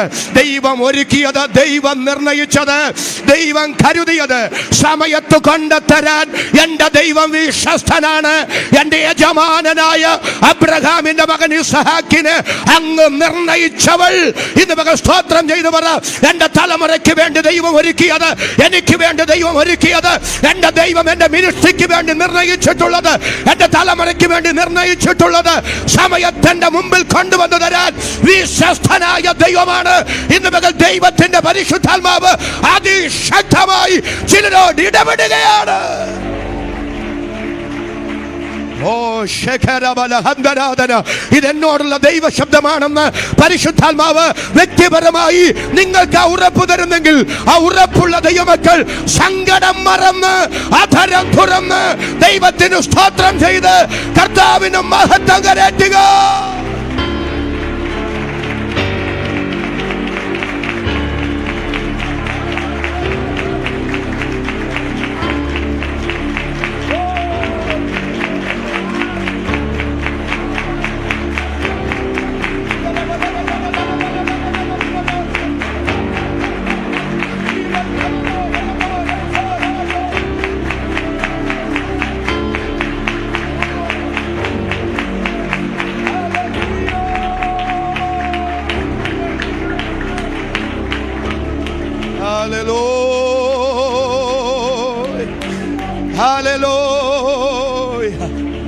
ഇന്ന് പകൽ ഉറപ്പോടെ വിളിച്ചു പറ ദൈവമക്കൾ, മുൻ നിയമിക്കപ്പെട്ട നാളിൽ ഒന്നുമില്ലാതിരുന്നപ്പോ സകലതും തന്റെ പുസ്തകത്തിൽ എഴുതിയ ദൈവം എനിക്ക് വേണ്ടി, എൻ്റെ തലമുറയ്ക്ക് വേണ്ടി, എൻ്റെ മിനിസ്ട്രിക്ക് വേണ്ടി, എൻ്റെ സഭയ്ക്ക് വേണ്ടി, എൻ്റെ കുടുംബത്തിന് വേണ്ടി ഒരുക്കിയതും കരുതിയതും സമയത്ത് കൊണ്ടുതരാൻ എൻ്റെ ദൈവം വിശ്വസ്തനാണ്. ദൈവത്തിന്റെ സമയം തെറ്റില്ല, ദൈവത്തിന്റെ പദ്ധതികൾ മാറില്ല. ഞാൻ നിർണയിച്ചിരിക്കുന്നു, ഞാനത് നിവർത്തിക്കും, ഞാൻ പ്രവർത്തിപ്പാൻ കരം നീട്ടും. ആരത് തടുക്കും? ദൈവത്തിന്റെ നിർണയത്തിലും ദൈവത്തിന്റെ പദ്ധതിയിലും ദൈവത്തിന്റെ തിരുഹിത പ്രസാദത്തിലും തങ്ങൾക്ക് വേണ്ടി, തങ്ങളുടെ കുടുംബത്തിന് വേണ്ടി, തങ്ങളുടെ തലമുറകൾക്ക് വേണ്ടി, തങ്ങളുടെ മിനിസ്ട്രിക്ക് വേണ്ടി ദൈവം ഒരുക്കിയത് സമയത്ത് കൊണ്ടുതരാൻ എൻ്റെ ദൈവം വിശ്വസ്തൻ. വിശ്വസിക്കുന്നവർക്ക് വേണ്ടി വ്യാപരിക്കുന്ന ദൈവശക്തി ഇന്ന് പകൽ ഇതിനകത്ത് വ്യാപിക്കട്ടെ. പരിശുദ്ധാത്മാവ് ഇന്ന് പകൽ ചിലരെ സ്പർശിക്കട്ടെ. Glory glory glory glory glory. കർത്താവേ, ഞങ്ങളങ്ങേ സ്തുതിക്കുന്നു, ഞങ്ങളങ്ങേ ആരാധിക്കുന്നു. അങ്ങയുടെ സമയത്തിനായി കാത്തിരിക്കാൻ, അങ്ങയുടെ പദ്ധതിക്കായി കാത്തിരിക്കാൻ ഞങ്ങൾക്ക് കൃപ തരണമേ.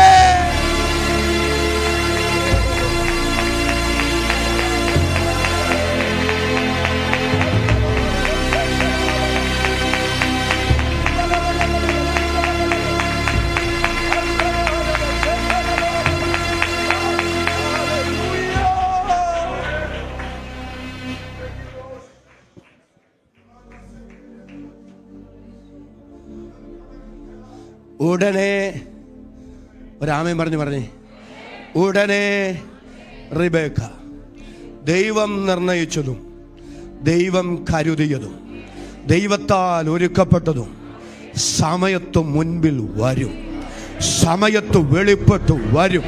അതരം തുറന്ന് എത്ര പേർക്ക് ഇന്ന് മകൾ സ്തോത്രം ചെയ്ത് പറയാൻ കഴിയും? ദൈവത്താൽ കരുതപ്പെട്ടതും ദൈവത്താൽ ഒരുക്കപ്പെട്ടതും ദൈവത്താൽ നിർണയിക്കപ്പെട്ടതുമായത് സമയത്ത് ദൈവം കൊണ്ടുതരാൻ വിശ്വസ്തൻ, വിശ്വസ്തൻ, വിശ്വസ്തൻ. എത്ര പേർക്ക് എന്നോട് ചേർന്ന് ആധരം തുറന്ന് ഇന്ന് മകൾ സ്തോത്രം ചെയ്യാൻ കഴിയും? ചിലരോട് ദൈവാത്മാവ് അതിശക്തമായി ഇന്ന് മകൾ ഇടപെടുകയാണ്. ദൈവം വിശ്വസ്തൻ, ദൈവം കരുതിയതും ദൈവം ഒരുക്കിയതും ദൈവം നിർണയിച്ചിട്ടുള്ളതും സമയത്ത് വെളിപ്പെട്ടു വരൂ.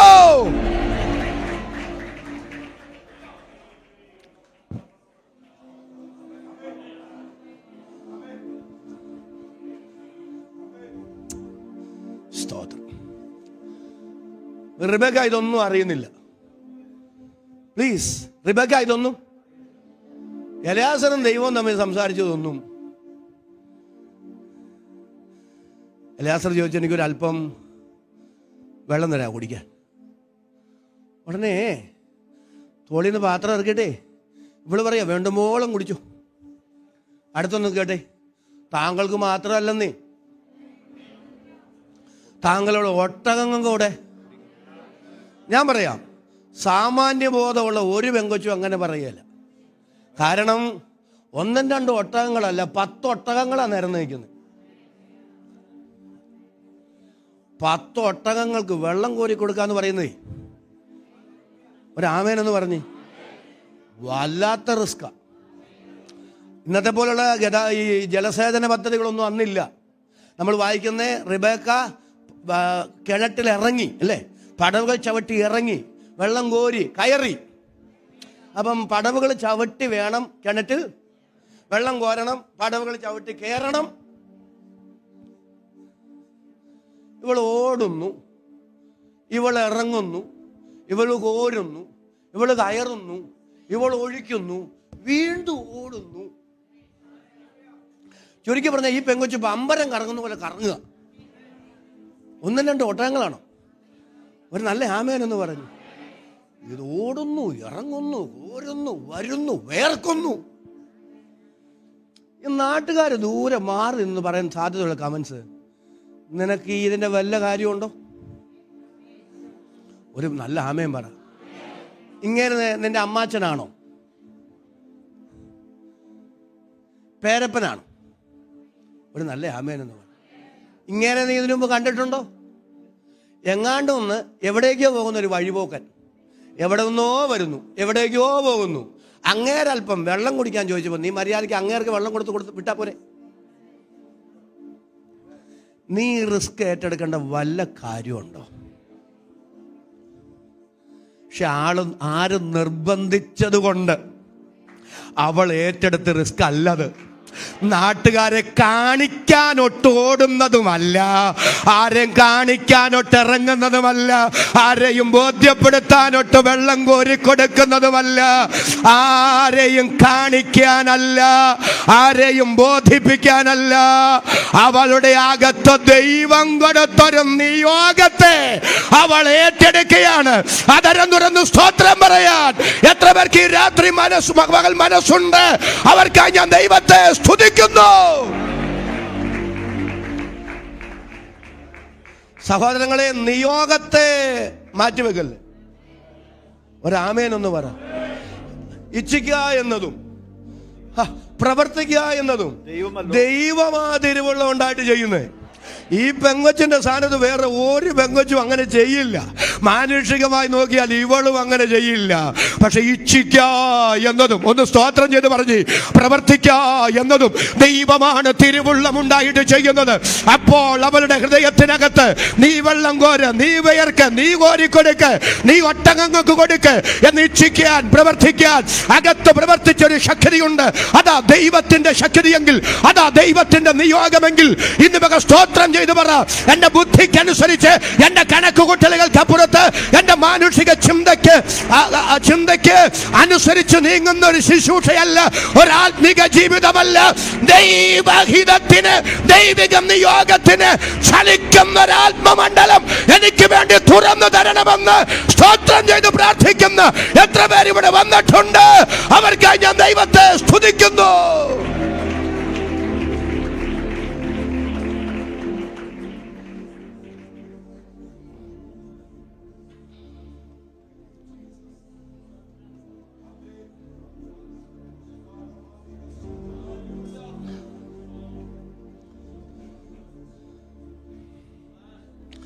പക്ഷെ ഈ എലയാസർ ഇവൾ ഓടുമ്പോൾ, ഇവൾ വിയർക്കുമ്പോൾ, ഇവൾ കോരുമ്പോൾ മനസ്സിൽ മാറി നിന്ന് പറയുന്നൊരു ചിന്തയുണ്ട്. എൻ്റെ ഭാവനയാണേ. കുഞ്ഞെ, നീ വെറുതെ ഓടുന്നതല്ല. ഒരാമേനെന്ന് പറയും. നീ വെറുതെ ഓടുന്നത്, നീ വെറുതെ ഇറങ്ങുന്നത്, നീ വെറുതെ കോരുന്നത്, നീ വെറുതെ വിയർക്കുന്നത്, നിന്റെ മൂക്കിനിടാൻ അരശേക്കൽ പൊന്മൂക്കൂത്തി എൻ്റെ കയ്യിലുണ്ട്. നിന്റെ കൈക്കിടാൻ ഒരു നല്ല ആമയും പറഞ്ഞു. 10 ശേക്കൽ പൊൻവള എൻ്റെ കയ്യിലുണ്ട്. ഇന്ന് ഞങ്ങളെങ്ങാനും പറഞ്ഞെങ്കിൽ ആദ്യം ഈ മൂക്കൂത്തി കാണിച്ചേനെ. ഒരാമേനൊന്ന് പറ.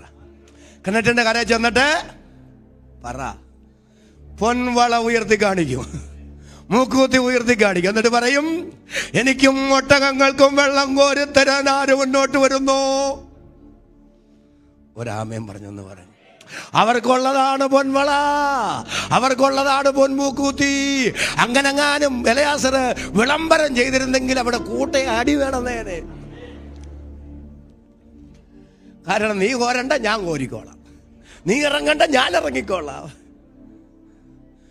ആ ഓടുന്നതും ആ ഇറങ്ങുന്നതും ആ കോരുന്നതും എലയാസറിനോടും ഒട്ടകങ്ങളോടുള്ള കരുതൽ കൊണ്ടല്ല, മൂക്കൂത്തി കണ്ണു മഞ്ഞളിച്ചിട്ടാ.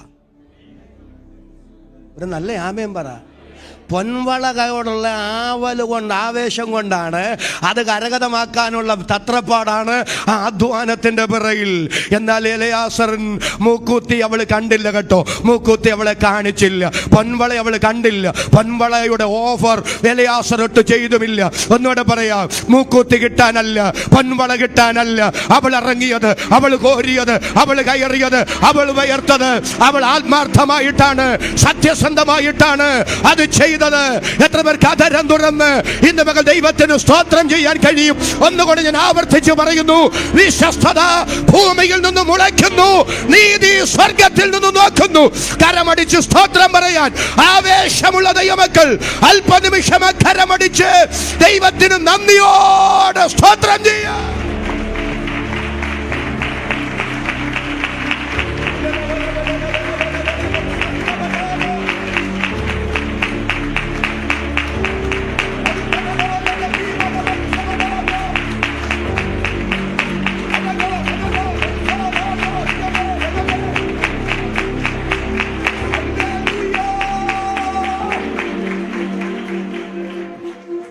ഞാൻ ഇങ്ങനെ അതിനൊന്ന് വ്യാഖ്യാനിക്കുകയാണ്.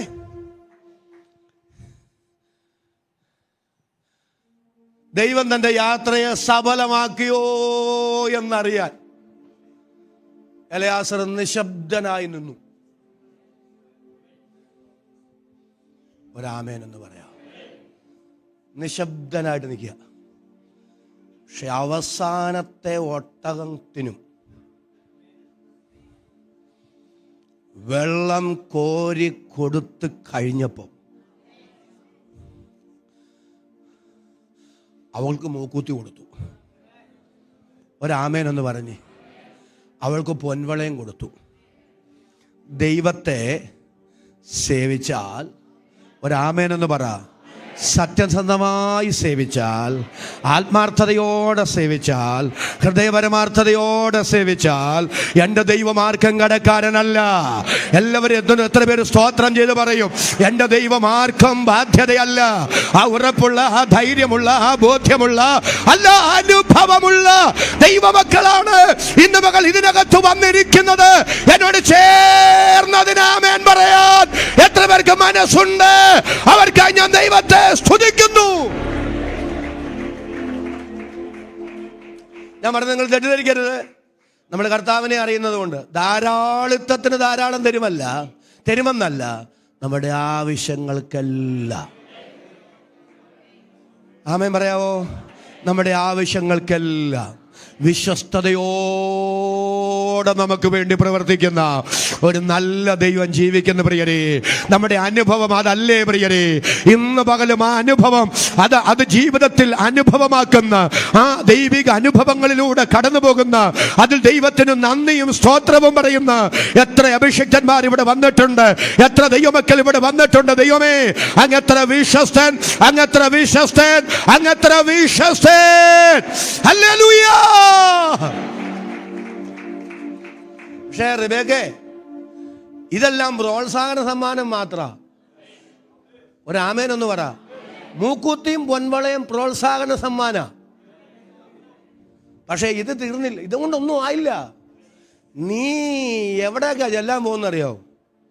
ബഹുസമ്പന്നനായ അബ്രഹാമിൻ്റെ മകൻ ഇസഹാക്കിൻ്റെ ഭാവി വധുവായി നീ അങ്ങോട്ട് പോവാ. നീ അവിടെ ചെല്ലുമ്പോഴുണ്ടല്ലോ അദ്ദേഹത്തിനുള്ളതെല്ലാം. നിങ്ങളൊരു നല്ല ആമയം പറഞ്ഞതിനോട് വന്നേ. അദ്ദേഹത്തിനുള്ളതെല്ലാം നിന്റേതായി മാറുകയാണ്. ഇപ്പൊ കിട്ടുന്നതെല്ലാം വെറുതെ പ്രോത്സാഹന സമ്മാനമാണ്. എന്നാൽ ഇനി ലഭ്യമാകാൻ പോകുന്നതാണ് നിനക്ക് വേണ്ടി ഒരുക്കി വെച്ചിട്ടുള്ളത്. ഈ ഭൂമിയിൽ നമുക്ക് കിട്ടുന്നതിന് അമിത പ്രാധാന്യം കൊടുക്കരുത്. അതെല്ലാം പ്രോത്സാഹന സമ്മാനങ്ങൾ മാത്രമാണ്. എന്നോട് ചേർന്ന് ആമേൻ പറയാൻ എത്ര പേർക്ക് മനസ്സുണ്ട്? അവർക്കായി ഞാൻ ദൈവത്തെ സ്തുതിക്കുന്നു. ഞാനേ 2 ചിന്തകൾ നിങ്ങളുടെ മനസ്സിലേക്ക് തരാം. അപ്പൊ ഈ റിബേക്കയ്ക്ക് അപ്പം കൊടുത്തത് പ്രോത്സാഹന സമ്മാനവും പറ. അബ്രഹാമിന്റെ മകന്റെ ഭാര്യ എന്ന നിലയിൽ കിട്ടാൻ പോകുന്ന അദ്ദേഹത്തിനുള്ള മുഴുവൻ സമ്പത്തും നിന്റേതും കൂടെ ആകാൻ പോവാ. ഈ ദൈവത്തെ സേവിക്കുന്ന ഒരു നഷ്ടമല്ല. ഒരു ആമേനൊന്ന് പറ. പക്ഷെ അത് മൂക്കൂത്തിക്ക് വേണ്ടി ആകല്ലേ. ഒന്ന് സ്വോത്രം പറഞ്ഞ്. ചാകാൻ നേരം ഇട്ടേച്ച് പോകേണ്ടുന്ന ഇവിടുത്തെ പ്രോത്സാഹന സമ്മാനങ്ങൾക്കാകരുത്. അങ്ങനെ ആയാൽ അത് അപകടമാണ്. പക്ഷെ പരമാർത്ഥതയോടെ, നിത്യതയുടെ വെളിപ്പാടോടെ ദൈവത്തെ സേവിച്ചാൽ ഇഹത്തിലും പരത്തിലും നമുക്കത് അനുഗ്രഹമാണ്. എന്നോട് ചേർന്ന ആ വാക്കിന് സ്തോത്രം പറയാൻ എത്ര പേർക്ക് മനസ്സുണ്ട്? അതൊരു നഷ്ടമല്ല, അതൊരു അനുഗ്രഹമാണ്, അത് ലാഭമാണ്, അത് നേട്ടമാണ്, അത് ഉയർച്ചയാണ്.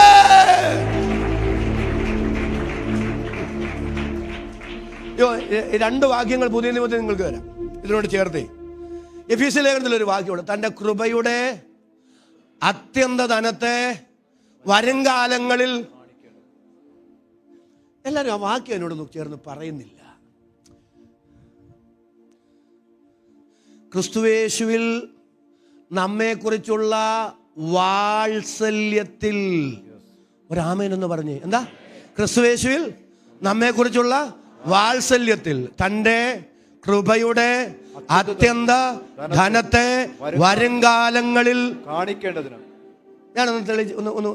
ഒന്ന് ലഘുവായി പറഞ്ഞോട്ടെ, ലളിതമായിട്ട് പറഞ്ഞോട്ടെ. ക്രിസ്തുയേശുവിൽ നമ്മെക്കുറിച്ചുള്ള വാത്സല്യത്തിൽ തൻ്റെ കൃപയുടെ അത്യന്ത ധനത്തെ വരുംകാലങ്ങളിൽ കാണിക്കണം. ദൈവത്തിന് എന്ത് വാത്സല്യം ഉണ്ടായിരുന്നു.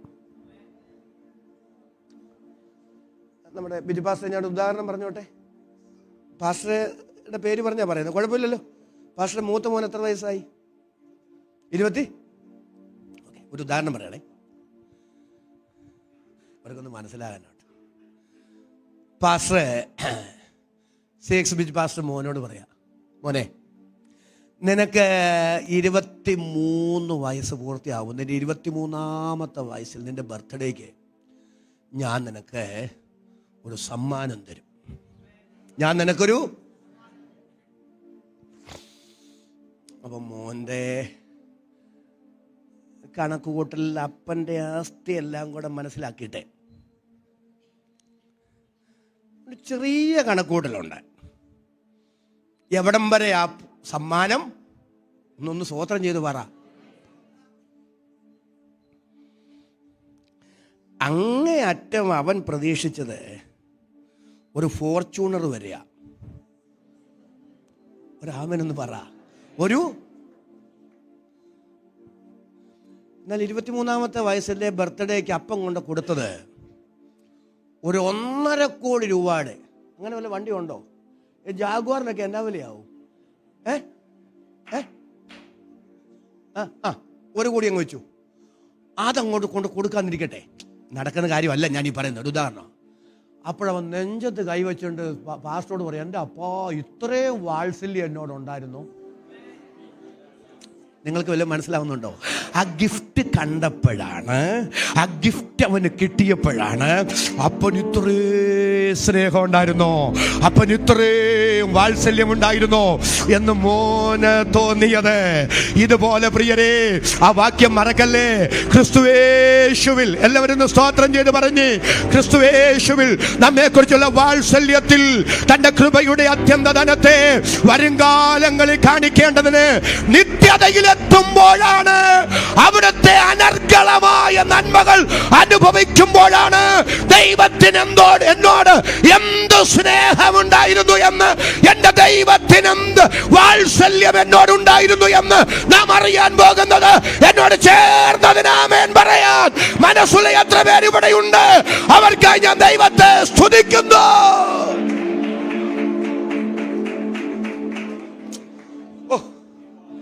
ഒരു വാക്യം കൊണ്ട് ഞാനത് പറയുന്നത് എനിക്ക് സന്തോഷം കൊണ്ടങ്ങ് പറയാം. പ്രിയരെ, നിത്യത എന്നൊക്കെ പറഞ്ഞാൽ നമ്മൾ എന്താ ധരിച്ചു വെച്ചിരിക്കുന്നത്? ഒരിക്കലും ഒരു മോൻ എന്നോട് ചോദിച്ചു, പാസ്റ്റേ അവിടെ ആരാധനയാണോ എന്ന് ചോദിച്ചു. അവിടെ അപ്പൊ എനിക്ക് മനസ്സിലായി ഇവന്റെ ട്യൂൺ എന്തിനാന്ന്. കാരണം ഇത്രയും സമയം ഇരിക്കുന്നതിന്റെ ബുദ്ധിമുട്ട് ഇവന്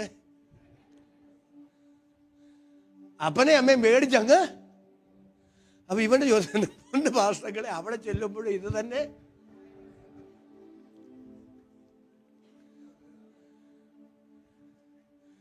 പ്രിയരേ, നമ്മുടെ മാനുഷിക പരിമിത ചിന്തകൾക്കൊന്നും നിത്യത മനസ്സിലാകില്ല. ഒരു നല്ല ആമേനൊന്ന് പറയാവോ? നമ്മൾ ചിന്തിക്കുന്നതിനേക്കാൾ എത്ര ഉയർന്നതാണെന്നറിയാമോ? നമ്മുടെ സങ്കല്പങ്ങൾക്കും ഭാവനകൾക്കും കണക്കുകൂട്ടലുകൾക്കും പ്രതീക്ഷകൾക്കും അപ്പുറത്തുള്ളൊരു നിത്യതയാണ്, നിത്യതയുടെ അത്യന്ത ധനമാണ് ദൈവം നമുക്ക് വേണ്ടി ഒരുക്കി വെച്ചിട്ടുള്ളത്. എന്നോട് ചേർന്ന് മനസ്സ് തുറന്നതിന് സ്തോത്രം പറയാൻ എത്ര പേർക്ക് മനസ്സുണ്ട്?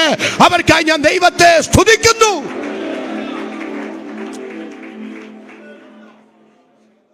ഞാന് നിത്യതയിലുള്ള ഒരു നന്മ KJ തോമസ് ആയിട്ട് അവിടെ ചെല്ലുക അങ്ങ് ഇരിക്കല്ല. ഈ റോമാലേഖനം 8-ാം അധ്യായം 29-ാമത്തെ വാക്യം ഒന്ന് വായിച്ചു. റോമാലേഖനം 8:29. നിങ്ങൾ എന്നെ തെറ്റിദ്ധരിക്കരുത്. അവൻ മുന്നറിഞ്ഞവരെ തന്റെ പുത്രൻ അനേക സഹോദരന്മാരിൽ ആദിജാതനാകേണ്ടതിന് അവന്റെ സ്വരൂപത്തോട് അനുരൂപരാകാൻ മുന്നേമിച്ചിരിക്കുന്നു. എല്ലാവരും നല്ല ആമേൻ പറഞ്ഞ്. എന്നാ മനസ്സിലായി? അവൻ മുന്നറിഞ്ഞവരെ, ആര്? പിതാവായ ദൈവം മുന്നറിഞ്ഞവരെ തന്റെ പുത്രൻ അനേകം സഹോദരന്മാരിൽ ആദിജാതനാകേണ്ടതിന് അവന്റെ സ്വരൂപത്തോട് അനുരൂപരാകാൻ മുൻനിയമിച്ചിരിക്കുന്നു. ഞാനൊന്ന് തെളിയിച്ചു തരാം, നിങ്ങൾക്ക് ശ്രദ്ധിച്ചു കേട്ടെ. രണ്ടാശയം പറയാം. പിതാവായ ദൈവം 2 മുൻനിർണയങ്ങൾ നടത്തി. ഒന്ന്, തൻ്റെ പുത്രനെ കുറിച്ചുള്ള മുൻനിർണയം. ഒരു നല്ല ആമയും പറഞ്ഞേ. 2, നമ്മെക്കുറിച്ചുള്ള മുൻനിർണയം. എന്താ പുത്രനെ കുറിച്ചുള്ള മുൻനിർണയം? തൻ്റെ പുത്രൻ അനേകം സഹോദരന്മാരിൽ, എല്ലാവരും ഒന്ന് സ്തോത്രം ചെയ്ത് പറഞ്ഞേ, ആദ്യജാതനാകേണ്ടുന്നതിന്. ദൈവത്തിന് ഒറ്റ പുത്രനേ ഉള്ളൂ, ഏകജാതൻ. ഒരു നല്ല ആമയും പറഞ്ഞ എന്താ? തൻ്റെ ഏകജാതനായ പുത്രനിൽ വിശ്വസിക്കുന്ന ഏവനും, അല്ലേ? യേശു കർത്താവ് പറഞ്ഞു, പിതാവിൻ്റെ മടിയിലിരുന്ന് ഏകജാതൻ അവനെ വെളിപ്പെടുത്തിയിരിക്കുന്നു. അപ്പോൾ ഒറ്റ പുത്രനേ ഉള്ളൂ, ഏകജാതൻ. ഏകജാതനെ കുറിച്ചുള്ള നിർണയം, ഏകജാതൻ ആദ്യജാതനാകണം. അതെങ്ങനെ ഒറ്റപുത്രൻ എങ്ങനെ മൂത്തപുത്രനാകുന്നത്? ദൈവത്തിന്റെ നിർണയം നിങ്ങൾക്ക് മനസ്സിലായോ? ഏകജാതൻ ആരാകണം? ഒരു നല്ല ആമേൻ പറഞ്ഞ്. ആദ്യജാതനാകണം. ഏകജാതൻ ആദ്യജാതനാകണമെങ്കിൽ അദ്ദേഹത്തിന് ആര് വേണം? പറ. സഹോദരങ്ങൾ വേണം. സഹോദരങ്ങളില്ലെങ്കിൽ ആരെ ആകൂ?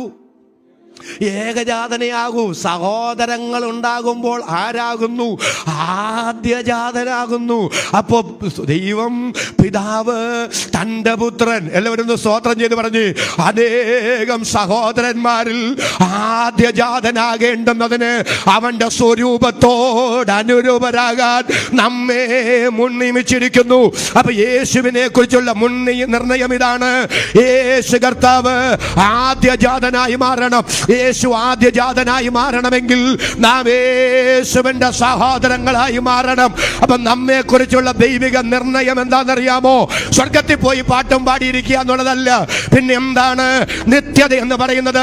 ആ കുടുംബ സംവിധാനം എന്ന് പറയുന്നത്, ദൈവിക കുടുംബത്തിൽ യേശു ആദ്യജാതനും നമ്മുടെ വാഴ്ത്തപ്പെട്ട കർത്താവിനോടൊരുമിച്ച് തന്റെ എല്ലാ അനുഗ്രഹങ്ങൾക്കും തന്റെ എല്ലാ അവകാശങ്ങൾക്കും കോട്ടവകാശികളായി നാം അവനോടൊരുമിച്ച് സഹോദരങ്ങളായി വാഴുന്ന ഒരു നിത്യതയാണ് നമ്മുടെ തലയ്ക്ക് മുകളിൽ ദൈവം ഒരുക്കി വെച്ചിട്ടുള്ളത്. അതരങ്ങൾ തുറന്നു സ്തോത്രം പറയാൻ എത്ര പേർക്ക് മനസ്സുണ്ട്? അവർക്കായി ഞാൻ ദൈവത്തെ സ്തുതിക്കുന്നു. ഈ കൂട്ടവകാശം എന്ന് പറഞ്ഞ അർത്ഥം തന്നെ. ഹലോ, എന്താ കൂട്ടവകാശം? ഉദാഹരണം പറയാം. ഇനി ഞാൻ ബിജുപാസ്റ്റർ വിടുക, ബെന്നിച്ചാനെ എടുക്കുക. ഞാനും ബെന്നിച്ചാനും കൂടെ കുമളിയിൽ ലൈവൊക്കെ പോകുന്നുണ്ടെങ്കിൽ പറയാനും മടിയാ. സന്ദർഭത്തിൽ നിന്നെങ്ങാനും അത് അടർത്തി മാറ്റി പോയിട്ടുണ്ടെങ്കിൽ ഞാനും ബെന്നിച്ചാനും കൂടെ ഒരേക്കർ ഏലത്തോട്ടം കുമളിയിൽ വാങ്ങിച്ചു. കൂട്ടവകാശമായിട്ട് വാങ്ങിച്ചിട്ടില്ല, നടക്കുകയില്ല, വെറുതെ പറയുന്ന. എന്താ വാങ്ങിച്ചു? പറഞ്ഞേ, കൂട്ടവകാശം. അപ്പൊ കൂട്ടവകാശം എന്ന് പറഞ്ഞാൽ എൻ്റെ അർത്ഥം എന്നാ? അരയേക്കർ അദ്ദേഹത്തിനും അരയേക്കർ എനിക്കുമാണെങ്കിൽ അത് കൂട്ടവകാശമാകുകയല്ല, അത് തുല്യ വീതം വെപ്പയാവും. കൂട്ടവകാശം എന്ന് പറഞ്ഞാൽ എന്താ? ആ ഒരേക്കർ മുഴുവൻ അദ്ദേഹത്തിൻ്റെതാ. അപ്പോൾ തന്നെ ആ ഒരേക്കർ മുഴുവൻ എൻ്റേതുമാ. ആ ഒരേക്കർ മുഴുവൻ എൻ്റേതാ. അപ്പോൾ തന്നെ ആ ഒരേക്കർ മുഴുവൻ അദ്ദേഹത്തിൻ്റെതുമാ. അതാണ് കൂട്ടവകാശം.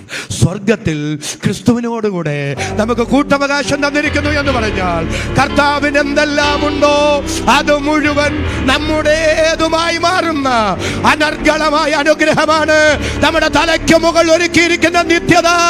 ആ ബോധ്യമുള്ള ദൈവമക്കൾ അധരങ്ങൾ തുറന്ന് കരമടിച്ച് അല്പനിമിഷം ദൈവത്തിന് നന്ദിയോടെ സ്തോത്രം ചെയ്യുന്നു.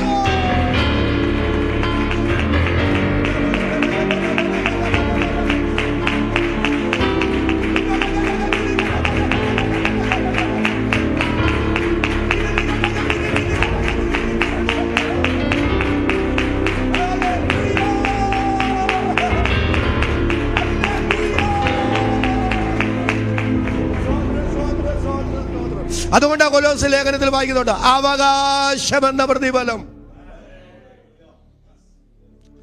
നല്ല ആമേൻ എന്ന് പറ. കർത്താവ് തരുമെന്നറിഞ്ഞ് കർത്താവിൻ്റെ വേലയിൽ വർദ്ധിച്ചു വരുവീൻ. റിബേക്കേ, ഇപ്പൊ കിട്ടുന്ന ഈ മൂക്കുത്തി, ഇപ്പൊ കിട്ടുന്ന പൊൻവളയൊക്കെ വെറും പ്രോത്സാഹനമാകുഞ്ഞേ. പക്ഷെ നിനക്കിനി ലഭിക്കാൻ പോകുന്ന അനുഗ്രഹം ഉണ്ടല്ലോ, നിനക്ക് വേണ്ടി കാത്തിരിക്കുന്ന നന്മയുണ്ടല്ലോ. നിന്റെ സങ്കല്പങ്ങൾക്കപ്പുറമാണ്, ചിന്തകൾക്കപ്പുറമാണ്. ഇന്ന് പകൽ കൃപ ലഭിച്ച ദൈവമക്കളോട് ഞാൻ വിളിച്ചു പറയുന്നു, കൃപയിൽ നിൽക്കുക, വിശ്വാസത്തിൽ നിൽക്കുക, കർത്താവിനെ വിശ്വസ്തയോടെ സേവിക്കുക, കർത്താവിനെ പിൻപറ്റുക. നമുക്കതൊരു നഷ്ടമല്ല. അതരങ്ങൾ തുടർന്ന് സ്തോത്രം ചെയ്തു പറ, എനിക്കായി ഒരു നിത്യത എന്റെ കർത്താവ് ഒരുക്കുന്നു. എനിക്കിന്ന് മനുഷ്യത്വത്തിന്റെ പരിമിതിയിൽ ഒരിക്കലും മനസ്സിലാകാത്ത ഒരു നിത്യത എന്റെ തലയ്ക്ക് മുകളിൽ ഉണ്ട്.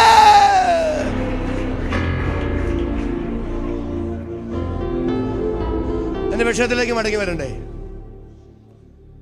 ആമേൻ പറഞ്ഞു. നമ്മൾ ഈ വിളമ്പിയവരുടെ കാര്യം പറഞ്ഞപ്പോൾ ഇങ്ങോട്ട് പോയത്. അപ്പൊ വിളമ്പിയത് പറ വിളമ്പിക്കഴിഞ്ഞാൽ ഓരോ കൊട്ട തരാമെന്ന് പ്രോത്സാഹനം ഒന്നും കർത്താവ് ആരോടും പറ. വിളമ്പിക്കഴിയുമ്പോൾ കിട്ടാനുള്ള ഒരു കൊട്ടയ്ക്ക് വേണ്ടി അല്ല ഇവരൊട്ട് വിളമ്പിയതും. ഏൽപ്പിച്ചത് അങ്ങ് വിശ്വസ്തയോടെ ചെയ്യുക. എൻ്റെ ദൈവമേ, ഇത്രയും പേർക്ക് ഇവർ വിളമ്പുമ്പോൾ എന്ത് അധ്വാനിച്ചിട്ടുണ്ടാവും. പക്ഷെ ഈ അധ്വാനത്തിലൊക്കെ അവർ കഴിക്കുന്നത് കാണുമ്പോൾ ഒരു സന്തോഷം. ഒരാമേനെന്ന് ഞരങ്ങിക്കൊണ്ടൊന്നും ചെയ്യരുത്. നമുക്ക് അല്പം ബുദ്ധിമുട്ടുണ്ടെങ്കിലും ആ മിനിസ്ട്രി കൊണ്ടൊക്കെ ആരെങ്കിലുമൊക്കെ അനുഗ്രഹിക്കപ്പെടുമ്പോൾ, ആരെങ്കിലുമൊക്കെ വിടുതൽ പ്രാപിക്കുമ്പോൾ, ആരെങ്കിലുമൊക്കെ ആശ്വാസം പ്രാപിക്കുമ്പോൾ, ആരെങ്കിലുമൊക്കെ തൃപ്തിപ്പെടുമ്പോൾ നമ്മുടെ ക്ഷീണം മറക്കാൻ ദൈവം നമുക്ക് കൃപ തരുന്നു. എന്നോട് ചേർന്ന് സ്തോത്രം പറയാൻ ഇന്ന് പകൽ എത്ര പേര് മനസ്സുണ്ട്? അവർക്കായി ഞാൻ ദൈവത്തിന് സ്തോത്രം ചെയ്യുന്നു. ഇവർ വിളമ്പിക്കൊണ്ടേ ഇരിക്കുന്നു.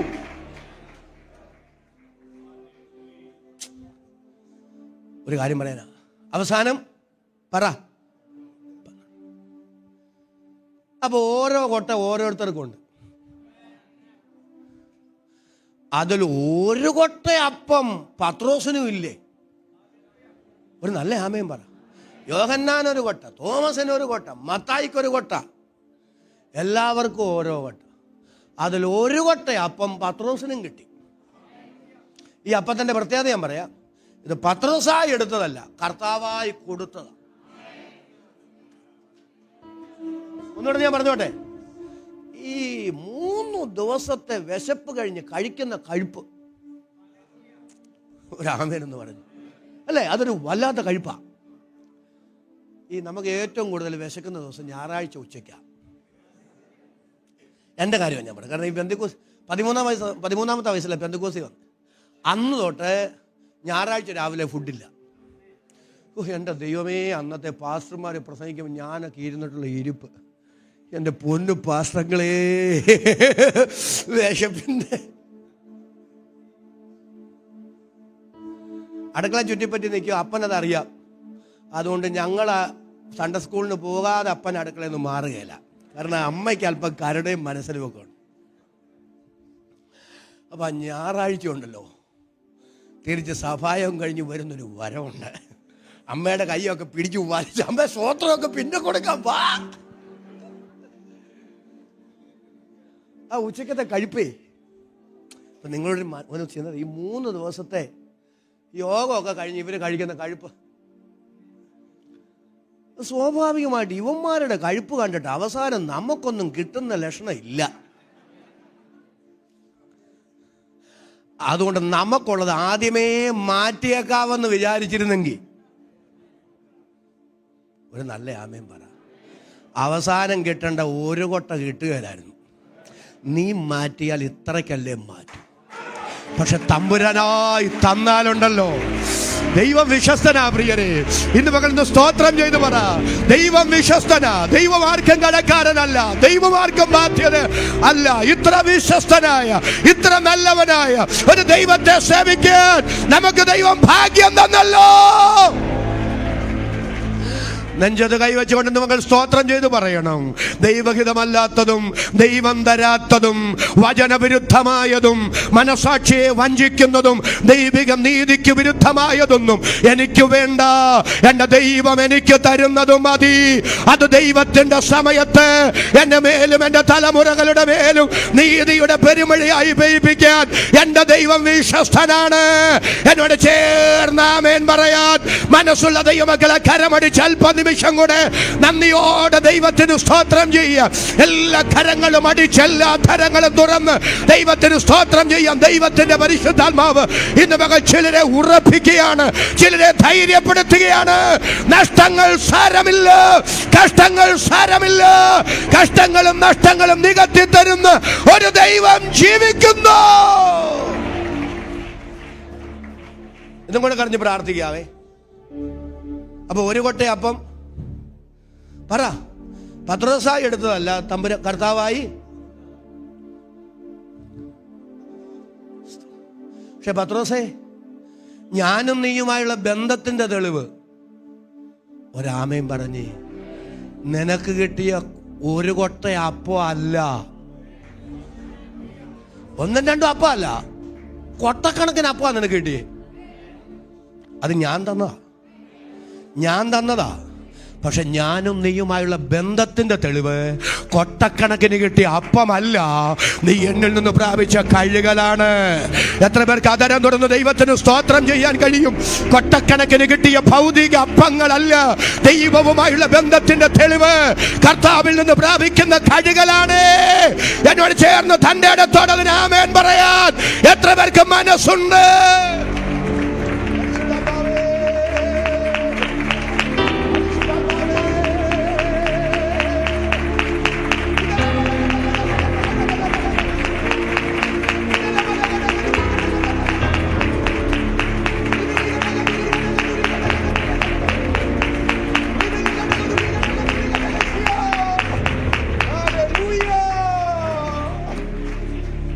ഞാൻ പ്രാർത്ഥിക്കാൻ പോവാണ്. അപ്പൊ കർത്താവുമായുള്ള ബന്ധത്തിന്റെ തെളിവ് സ്തോത്രം പറയാവോ? കഴുകലാണെന്ന് അറിഞ്ഞപ്പോ പത്രോസ് പറയാ, കർത്താവേ അന്നാ പിന്നെ കാല് മാത്രമാക്കുന്ന എന്തിനാ? ഒരാമേനെന്ന് പറയാവോ? എന്നെ മുഴുവനായങ്ങ് കഴുക. ഉടനെ കർത്താവ് പറഞ്ഞു, പത്രോസേ കുളിച്ചിരിക്കുന്നവനെ, ഒരാമയും പറയാവോ? ഞാനൊരു നല്ല ചിന്ത നിങ്ങളുടെ മനസ്സിലേക്ക് കൊണ്ടുവരാനാ. ഉപവാസ പ്രാർത്ഥനകൾ കൊട്ടക്കണക്കിന് കിട്ടാൻ മാത്രമാകരുത്. ഒരു നല്ല ചിന്ത നിങ്ങളുടെ മനസ്സിലേക്ക് ഒന്ന് കൊണ്ടുവരാനാ. കർത്താവേ, അങ്ങുമായുള്ള ബന്ധത്തിന്റെ തെളിവ് കഴുകലാണെന്നുണ്ടെങ്കിൽ എന്നെ മുഴുവനായി അങ്ങ് കഴുക. ശുദ്ധീകരണത്തിന് പകരമാകില്ലല്ലോ വേറെ ഒന്നും. എന്നെ സമ്പൂർണമായി കഴുക, എന്നെ സമ്പൂർണമായി കഴുക. രണ്ടാശയങ്ങൾ പറഞ്ഞ് പ്രാർത്ഥിക്കും. കർത്താവ് പറഞ്ഞു, കുളിച്ചിരിക്കുന്നവന് കാലല്ലാതെ കഴുകേണ്ട ആവശ്യമില്ല, നിങ്ങൾ മുഴുവനും, ഒരു നല്ല ആമയും പറഞ്ഞ്, ശുദ്ധിയുള്ളവരാകും. ഒരു നിമിഷം ഒന്ന് ശ്രദ്ധിക്കണം, എന്നിട്ട് പ്രാർത്ഥിക്കും. പ്രിയരെ, കഴുകലിന് 2 ഘട്ടമുണ്ട്. എല്ലാവരും നല്ല ആമയും പറയാവോ? കഴുകലിന് 1, മുഴുവനായി കഴുകപ്പെടുക. എന്താ മുഴുവനായി കഴുകപ്പെടുക എന്ന് പറഞ്ഞാൽ, നിങ്ങളെന്ന് യേശുവിനെ രക്ഷിതാവും കർത്താവുമായി സ്വീകരിച്ചോ? ഒരു നല്ല ആമയും പറഞ്ഞേ, എന്ന് നിങ്ങൾ പാപിയാണെന്ന് സമ്മതിച്ചോ? ഒന്നുകൂടെ ഞാൻ പറയുന്നു, പാപങ്ങൾ ഏറ്റു പറഞ്ഞപ്പോഴല്ല, പാപിയാണെന്നെപ്പോൾ സമ്മതിച്ചോ? യേശു എൻ്റെ പാപത്തിന്റെ പരിഹാരത്തിന് വേണ്ടി മരിച്ചു എന്ന് എപ്പോൾ ഹൃദയംഗമമായി വിശ്വസിച്ച് കർത്താവിനായി നിങ്ങൾ സമർപ്പിക്കപ്പെട്ടുവോ, അന്ന് അറിയായ്മയുടെ കാലങ്ങളിൽ ചെയ്തു കൂട്ടിയതെല്ലാം എൻ്റെ 1000 പാപങ്ങൾ ഓമനപുത്രന്റെ ക്രൂശു മരണത്തിന്റെ ചിലവിൽ സൗജന്യമായി ദൈവം എനിക്ക് ക്ഷമിച്ചു തരുന്നു, ദൈവം എനിക്ക് ഇളച്ചു തരുന്നു. അതിനായി പറയുന്ന പേരാണ് ഒരിക്കലായി നടന്ന കഴുകൽ, മുഴുവനായി നടന്ന കഴുകൽ. അത് അനുഭവിക്കാൻ ഭാഗ്യം കിട്ടിയ ദൈവമക്കളുടെ കരം ഞാൻ ഒന്നുകൂടെ കനത്ത കരമുയർത്തി ദൈവത്തിന് സ്തോത്രം ചെയ്യുക. മുഴുവനായി കഴുകപ്പെടുക. അതുകൊണ്ട് നമ്മള് ഈ കൺവെൻഷനൊക്കെ പാടില്ലേ, കുളിച്ചോ എന്ന് പറഞ്ഞേ, കുഞ്ഞാട്ടിന്റെ ഹിമമ്പോ അല്ലേ, നിഷ്കളങ്കമോ. ഇന്ന് പകൽ ഉപവാസ പ്രാർത്ഥനയിൽ ഞാൻ നിങ്ങളോട് ചോദിക്കുന്നു, ആ മുഴുവനായുള്ള കഴുകൽ പ്രാപിച്ചോ? നിങ്ങൾ രക്ഷിക്കപ്പെട്ടോ പ്രിയരെ? ഹൃദയംഗമമായി നിങ്ങൾ യേശുവിനായി നിങ്ങളുടെ ജീവിതം സമർപ്പിച്ചോ?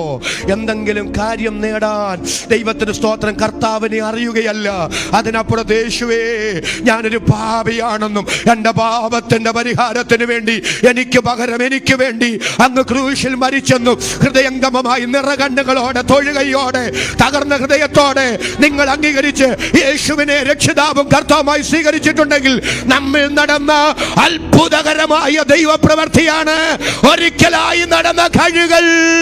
അത് അനുഭവിക്കുന്ന എത്ര പേര് ഇതിനകത്ത് വന്നിട്ടുണ്ട്? അവർക്കായി ഞാൻ ദൈവത്തെ സ്തുതിക്കുന്നു. മുഴുവനായി കഴുകപ്പെടുക. അടുത്തോടെ കേൾക്കണ്ടേ, അതുകൂടെ പറഞ്ഞു നിർത്താം. പക്ഷേ കുളിച്ചിരിക്കുന്നവന് ഒരു നല്ല ആമയും പറഞ്ഞ്, മുഴുവനായി കഴികൾ പ്രാപിച്ചവന്, രക്ഷിക്കപ്പെട്ടവന് കാല് കഴുകിക്കൊണ്ടിരിക്കണം.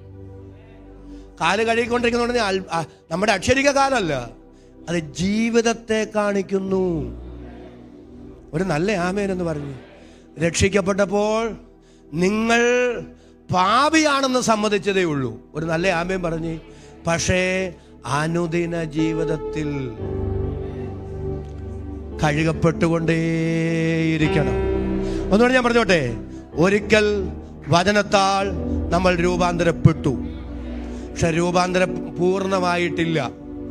ഒരു നല്ല ആമേൻ എന്ന് പറഞ്ഞ്. രൂപാന്തരം നമ്മൾ രക്ഷിക്കപ്പെട്ടപ്പം ദൂതനായില്ല, മനുഷ്യനായിട്ട് തന്നെയാ.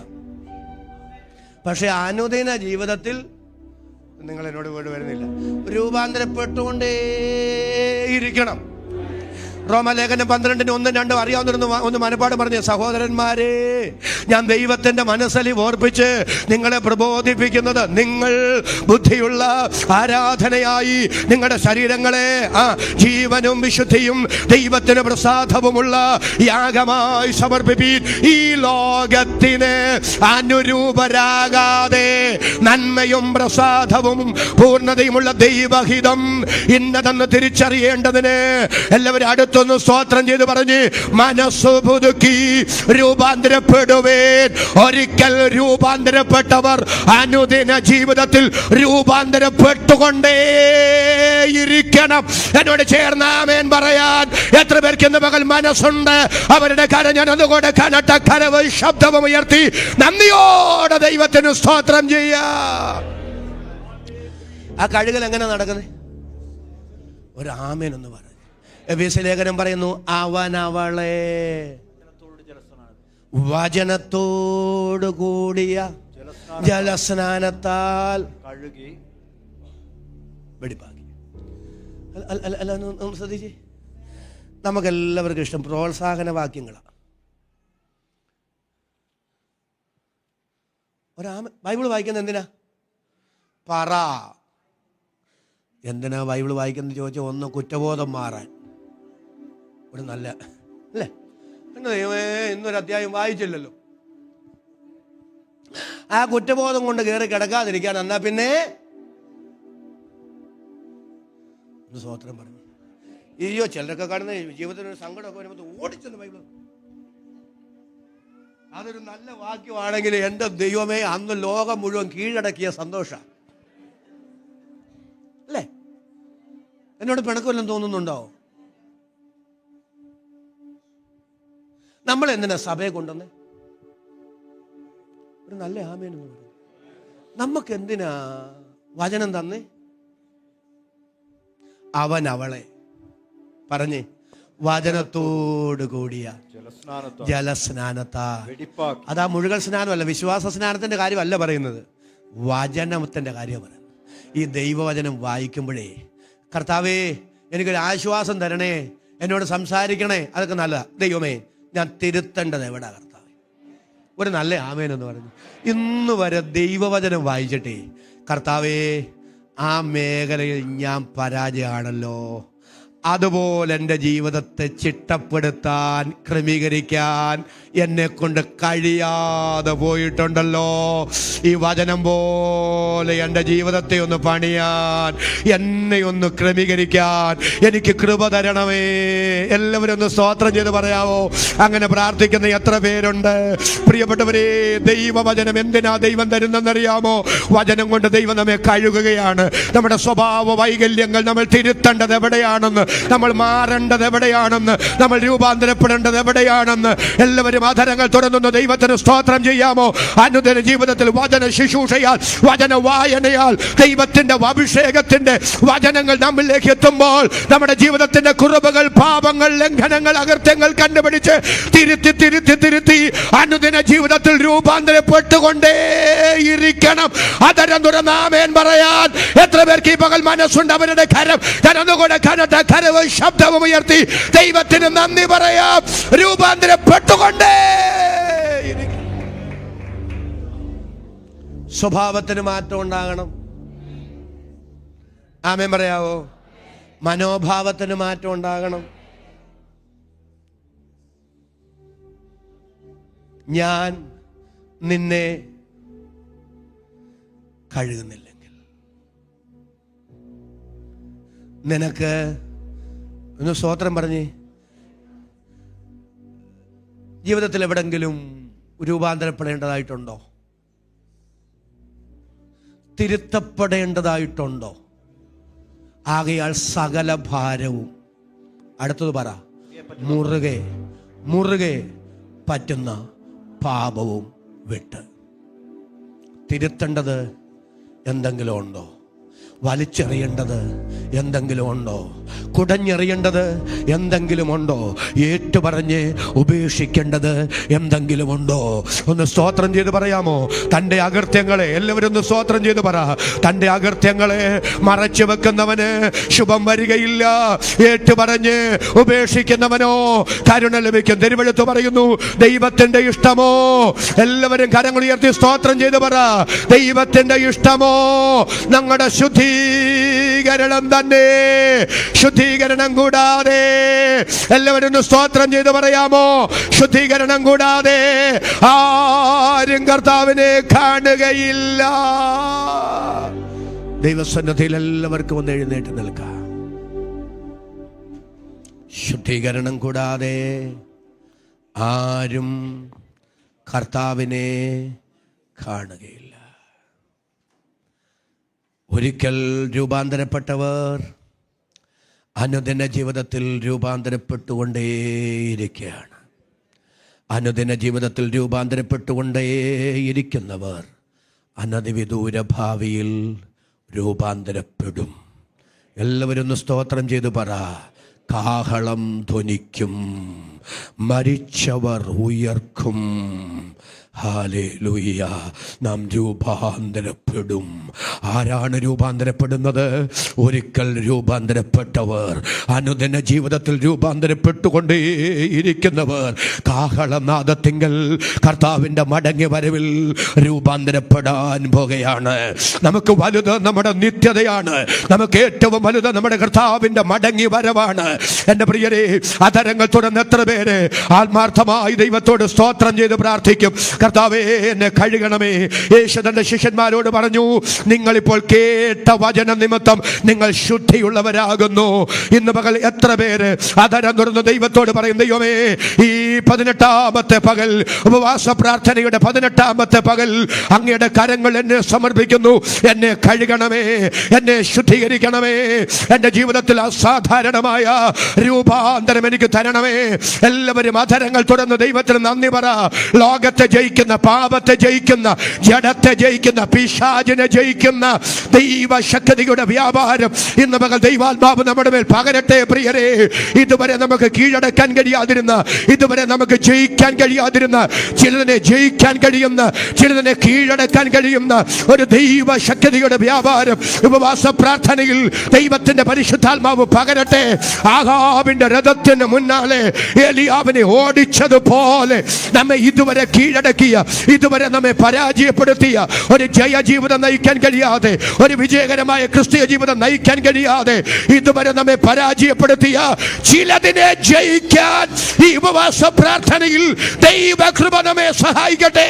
ആ ബോധ്യമുള്ള എല്ലാ ദൈവമക്കളും അധരങ്ങൾ തുറന്ന് കരമടിച്ച് ഒരു മിനിറ്റ് ശക്തിയോടെ ദൈവത്തെ സ്തുതിക്കുക.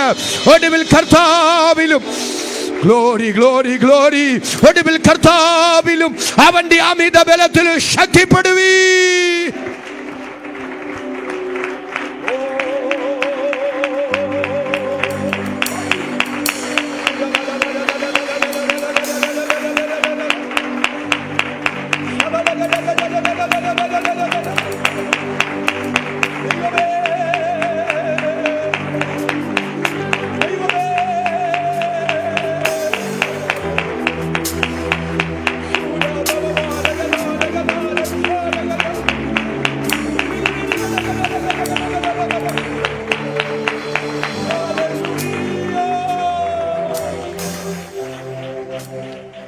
പ്രാർത്ഥിക്കുന്നതിന് മുമ്പ് കർത്താവ് പറഞ്ഞു, നിന്റെ വലം കണ്ണ് നിനക്ക് ഇടർച്ച വരുത്തുന്നു എങ്കിൽ അതിനെ ചൂഴ്ന്നെടുത്ത് സ്തോത്രം ചെയ്ത് പറയാമോ, എറിഞ്ഞുകളക. നിന്റെ വലങ്കയെ നിനക്ക് ഇടർച്ച വരുത്തിയാൽ അതിനെ വെട്ടിയെടുത്ത് എറിഞ്ഞുകളക. അക്ഷരികമായ കണ്ണിൻ്റെ കൈയുടെ കാര്യമല്ല അവിടെ പറയുന്നത്. അതിനൊരു അർത്ഥമുണ്ട് കേട്ടോ, ഒന്ന് ശ്രദ്ധിച്ചോണേ. ചൂഴ്ന്നെടുത്ത് വെട്ടിയെടുത്ത് എന്ന് പറഞ്ഞാൽ എന്നെ അറിയാവോ, ഇനി ഒരിക്കലും അത് അവിടെ തുന്നിച്ചേർക്കാൻ കഴിയാത്ത നിലയിൽ, ഇനി ഒരിക്കലും അത് അവിടെ മടക്കി വയ്ക്കാൻ കഴിയാത്ത നിലയിൽ, ഇനി അതിന് ഒരു മടങ്ങി വരവ് ഉണ്ടാകാത്ത നിലയിൽ എന്നേക്കും എന്നേക്കും എന്നേക്കും അതിനെ പടിക്ക് പുറത്ത് നിർത്തുക, അതിനെ ജയിക്കുക. ഇന്ന് പകൽ എത്ര പേര് ദൈവത്തോട് പറയും, കർത്താവേ എനിക്കൊരു ജയാളിയായി മാറണം. കർത്താവിൻ്റെ ആത്മാവ് ഇന്ന് പകൽ അതിനായി നമ്മെ സഹായിക്കേണ്ട പ്രിയരെ. പലപ്പോഴും പലതിനെയും നമുക്ക് പൂർണ്ണമായി ജയിക്കാൻ കഴിയാതെ, ചിലതൊക്കെ നമുക്ക് ചില ദിവസങ്ങളിലേക്ക് ജയിക്കാൻ കഴിയുന്നു, ചില നാളുകളിലേക്ക് ജയിക്കാൻ കഴിയുന്നു. വീണ്ടും അത് നമ്മെ കീഴ്പ്പെടുത്തുകയാണ്. നിനക്ക് സ്ഥിരമായി ചിലതിനെ കീഴ്പ്പെടുത്താൻ കഴിയാതെ, സ്ഥിരമായി ചിലതിനെ ജയിക്കാൻ കഴിയാതെ, ആത്മീക ജീവിതത്തെ വരിഞ്ഞു മുറുക്കി, ആത്മീക പ്രാഗൽഭ്യത്തെ കെടുത്തി, ദൈവവുമായുള്ള ബന്ധത്തെ പോലും ആമേ നശിപ്പിക്കുന്ന ആ പാപ സ്വഭാവത്തിന്റെ മേൽ, ആ പൈശാചിക വ്യാപാരത്തിന്റെ മേൽ ഈ ഉപവാസ പ്രാർത്ഥനയുടെ 18ാമത്തെ പകൽ കർത്താവ് ഒരു ജയം തരാൻ ആഗ്രഹിക്കുമ്പോൾ, ദൈവവചനത്താലും കർത്താവിന്റെ രക്തത്താലും ദൈവത്തിന്റെ പരിശുദ്ധാത്മാവിനാലും ഇന്ന് പകൽ അതിന്റെ മേൽ ജയം ഞാൻ ഏറ്റെടുക്കുന്നു എന്ന് പറയാൻ മനസ്സുള്ള എത്ര ദൈവമക്കളുണ്ട്. അവർ ആധാരങ്ങൾ തുറന്ന് അല്പനിമിഷം ദൈവത്തിന് സ്തോത്രം ചെയ്യാം. അസാധാരണമായ ഒരു ദൈവശക്തി ഇന്ന് പകൽ നമ്മുടെ മേൽ പകരട്ടെ പ്രിയരെ. ചിലതിനെ ജയിക്കാൻ കഴിയുന്ന, ചിലതിനെ കീഴടക്കാൻ കഴിയുന്ന ദൈവശക്തി. എല്ലാവരും ആധാരങ്ങൾ തുറന്ന് അല്പനിമിഷം കരമടിച്ച് ദൈവത്തിന് നന്ദിയോടെ സ്തോത്രം ചെയ്യുക. കർത്താവ് എന്നോട് പറയുന്നു, ചിലർക്ക് ആഗ്രഹമുണ്ടെങ്കിലും ചിലതിനെ ജയിക്കാൻ കഴിയാതെ, ചിലതിനെ കീഴടക്കാൻ കഴിയാതെ, ഇതുവരെ നിങ്ങളെ നിസ്സഹായരാക്കിയ ചില മേഖലകളെ ജയിക്കാൻ കഴിയുന്ന ദൈവശക്തി.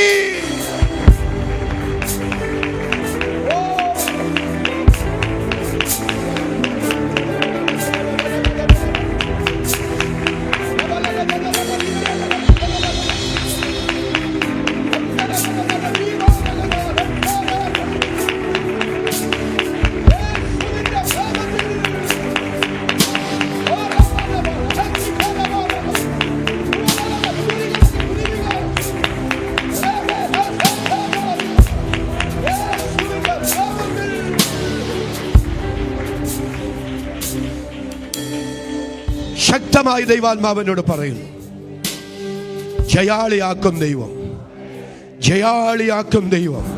എത്ര പേർ ആദരം തുറന്ന് സ്തോത്രം ചെയ്ത് പറയും, എനിക്കതിനെ ജയിക്കാൻ കഴിയും, എനിക്കതിനെ കീഴടക്കാൻ കഴിയും, എനിക്ക് ജയാളിയാകാൻ കഴിയും, എനിക്ക് വിജയിക്കാൻ കഴിയും. യേശുവിന്റെ നാമത്തിൽ ഇന്ന് പകൽ ഞാൻ അതിന്മേൽ ജയം ഏറ്റെടുക്കുകയാണ്. ആദരം തുറന്ന് ആമേൻ പറയാൻ എത്ര പേർക്ക് ആത്മാവിൽ നിയോഗമുണ്ട്? നമ്മുടെ കരങ്ങൾ മുകളിലേക്ക് ഉയർത്തിപ്പിടിക്കുക. പിതാവേ, ഞങ്ങൾ അങ്ങേ സ്തുതിക്കുന്നു. ഞങ്ങൾക്ക് വലുത്, ഞങ്ങൾക്ക് ഏറ്റവും വലുത് ഞങ്ങളുടെ നിത്യതയാണ്. ഞങ്ങളുടെ ആത്യന്തിക ഉദ്ദേശം ഞങ്ങളുടെ ദൈവത്തെ പ്രസാദിപ്പിക്കുക എന്നുള്ളതാണ്. ഞങ്ങളുടെ ജീവിതം ഒരു ദൈവപ്രസാദമാകാതെ, ഞങ്ങൾ ദൈവപ്രസാദമാകാതെ ഇതുവരെ ഞങ്ങളെ കീഴടക്കിയതും ഞങ്ങളുടെ ആത്മീക പ്രാഗൽഭ്യത്തെ ഇല്ലാതെയാക്കിയതും കർത്താവേ, ഞങ്ങളും ഞങ്ങളുടെ ദൈവവുമായുള്ള ബന്ധത്തിൽ നിലനിൽക്കാൻ കഴിയാതെ ഇതുവരെ ഞങ്ങളെ പിറകോട്ട് വലിച്ചതുമായ ചില പാപസ്വാധീനങ്ങളുടെ മേൽ, പാപശക്തികളുടെ മേൽ ഇന്ന് പകൽ ഞങ്ങൾ ജയമെടുക്കുകയാണ്. ഞാൻ നിന്നെ കഴുകുന്നില്ലെങ്കിൽ നിനക്ക് എന്നോട് കൂടെ പങ്കില്ല. ഇന്ന് പകൽ ചിലതിനെ ജയിക്കാൻ കഴിയുന്ന ഞങ്ങളുടെ കർത്താവുമായുള്ള ആഴമായ സജീവമായ സ്നേഹ കൂട്ടായ്മ ബന്ധത്തിന്റെ ഊഷ്മളത ഞങ്ങൾക്ക് അനുഭവിക്കാൻ കഴിയുന്ന ആഴമായ ഒരു ശുദ്ധീകരണം.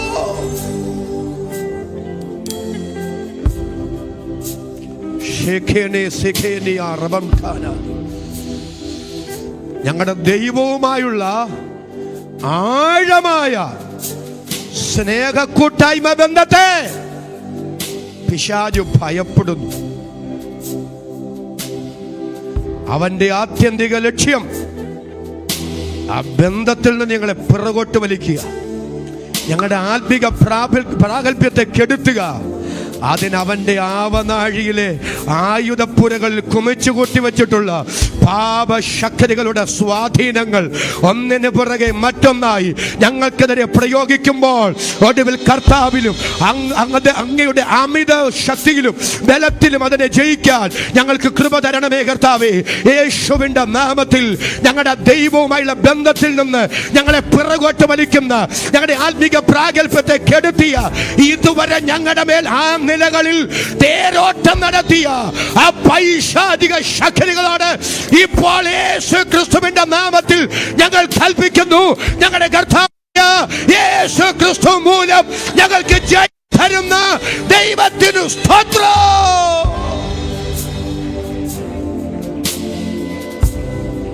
യേശോബജ, ഈ വചനം പ്രസംഗിച്ച് എന്നോട് കരുണ കാണിക്കണേ, എന്നെ കഴുകണേ.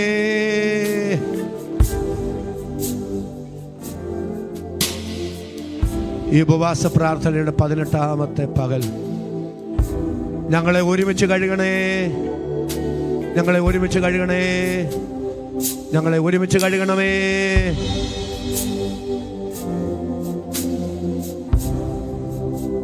സകല മനുഷ്യരോടും സമാധാനമാചരിച്ച് ശുദ്ധീകരണം പ്രാപിപ്പാൻ ഉത്സാഹിക്കും. ശുദ്ധീകരണം കൂടാതെ ആരും കർത്താവിനെ കാണില്ല. ഞങ്ങൾക്ക് ആരോടും പകയുണ്ടാകല്ലേ, ഞങ്ങൾക്ക് ആരോടും വിദ്വേഷങ്ങൾ ഉണ്ടാകല്ലേ. അസൂയയും പകയും സ്വാർത്ഥതയും സങ്കുചിത മനോഭാവങ്ങളും ഞങ്ങളിൽ ഉണ്ടാകരുതേ. മുറുകെ പറ്റുന്ന പാപങ്ങൾ ഉണ്ടാകല്ലേ, ദൈവഹിതമല്ലാത്ത ബന്ധങ്ങൾ ഉണ്ടാകല്ലേ, തിരുഹിതമല്ലാത്ത കൂട്ടുകെട്ടുകൾ ഉണ്ടാകല്ലേ, തിരുഹിതമല്ലാത്തിടത്തൊന്നും ഞങ്ങൾ പോകല്ലേ. വിലക്കേണ്ടുന്നിടത്ത് ഞങ്ങളെ വിലക്കേണമേ, മാറ്റി നിർത്തേണ്ടുന്നിടത്ത് ഞങ്ങളെ മാറ്റി നിർത്തേണമേ. അടുപ്പിക്കേണ്ടുന്നിടത്തു മാത്രം ഞങ്ങളെ അടുപ്പിക്കണമേ. ഞങ്ങളെ സമർപ്പിക്കുന്നപ്പ, സമർപ്പിക്കുന്നപ്പ, സമർപ്പിക്കുന്നപ്പ. പ്രാർത്ഥന കേട്ടതുകൊണ്ട് നന്ദി പറയുന്നു. യേശു ക്രിസ്തുവിൻ നാമത്തിൽ തന്നെ പിതാവേ. നമ്മുടെ കരവും ശബ്ദവും ഉയർത്തി 2 പ്രാവശ്യം ഹല്ലേലൂയ പറയാം.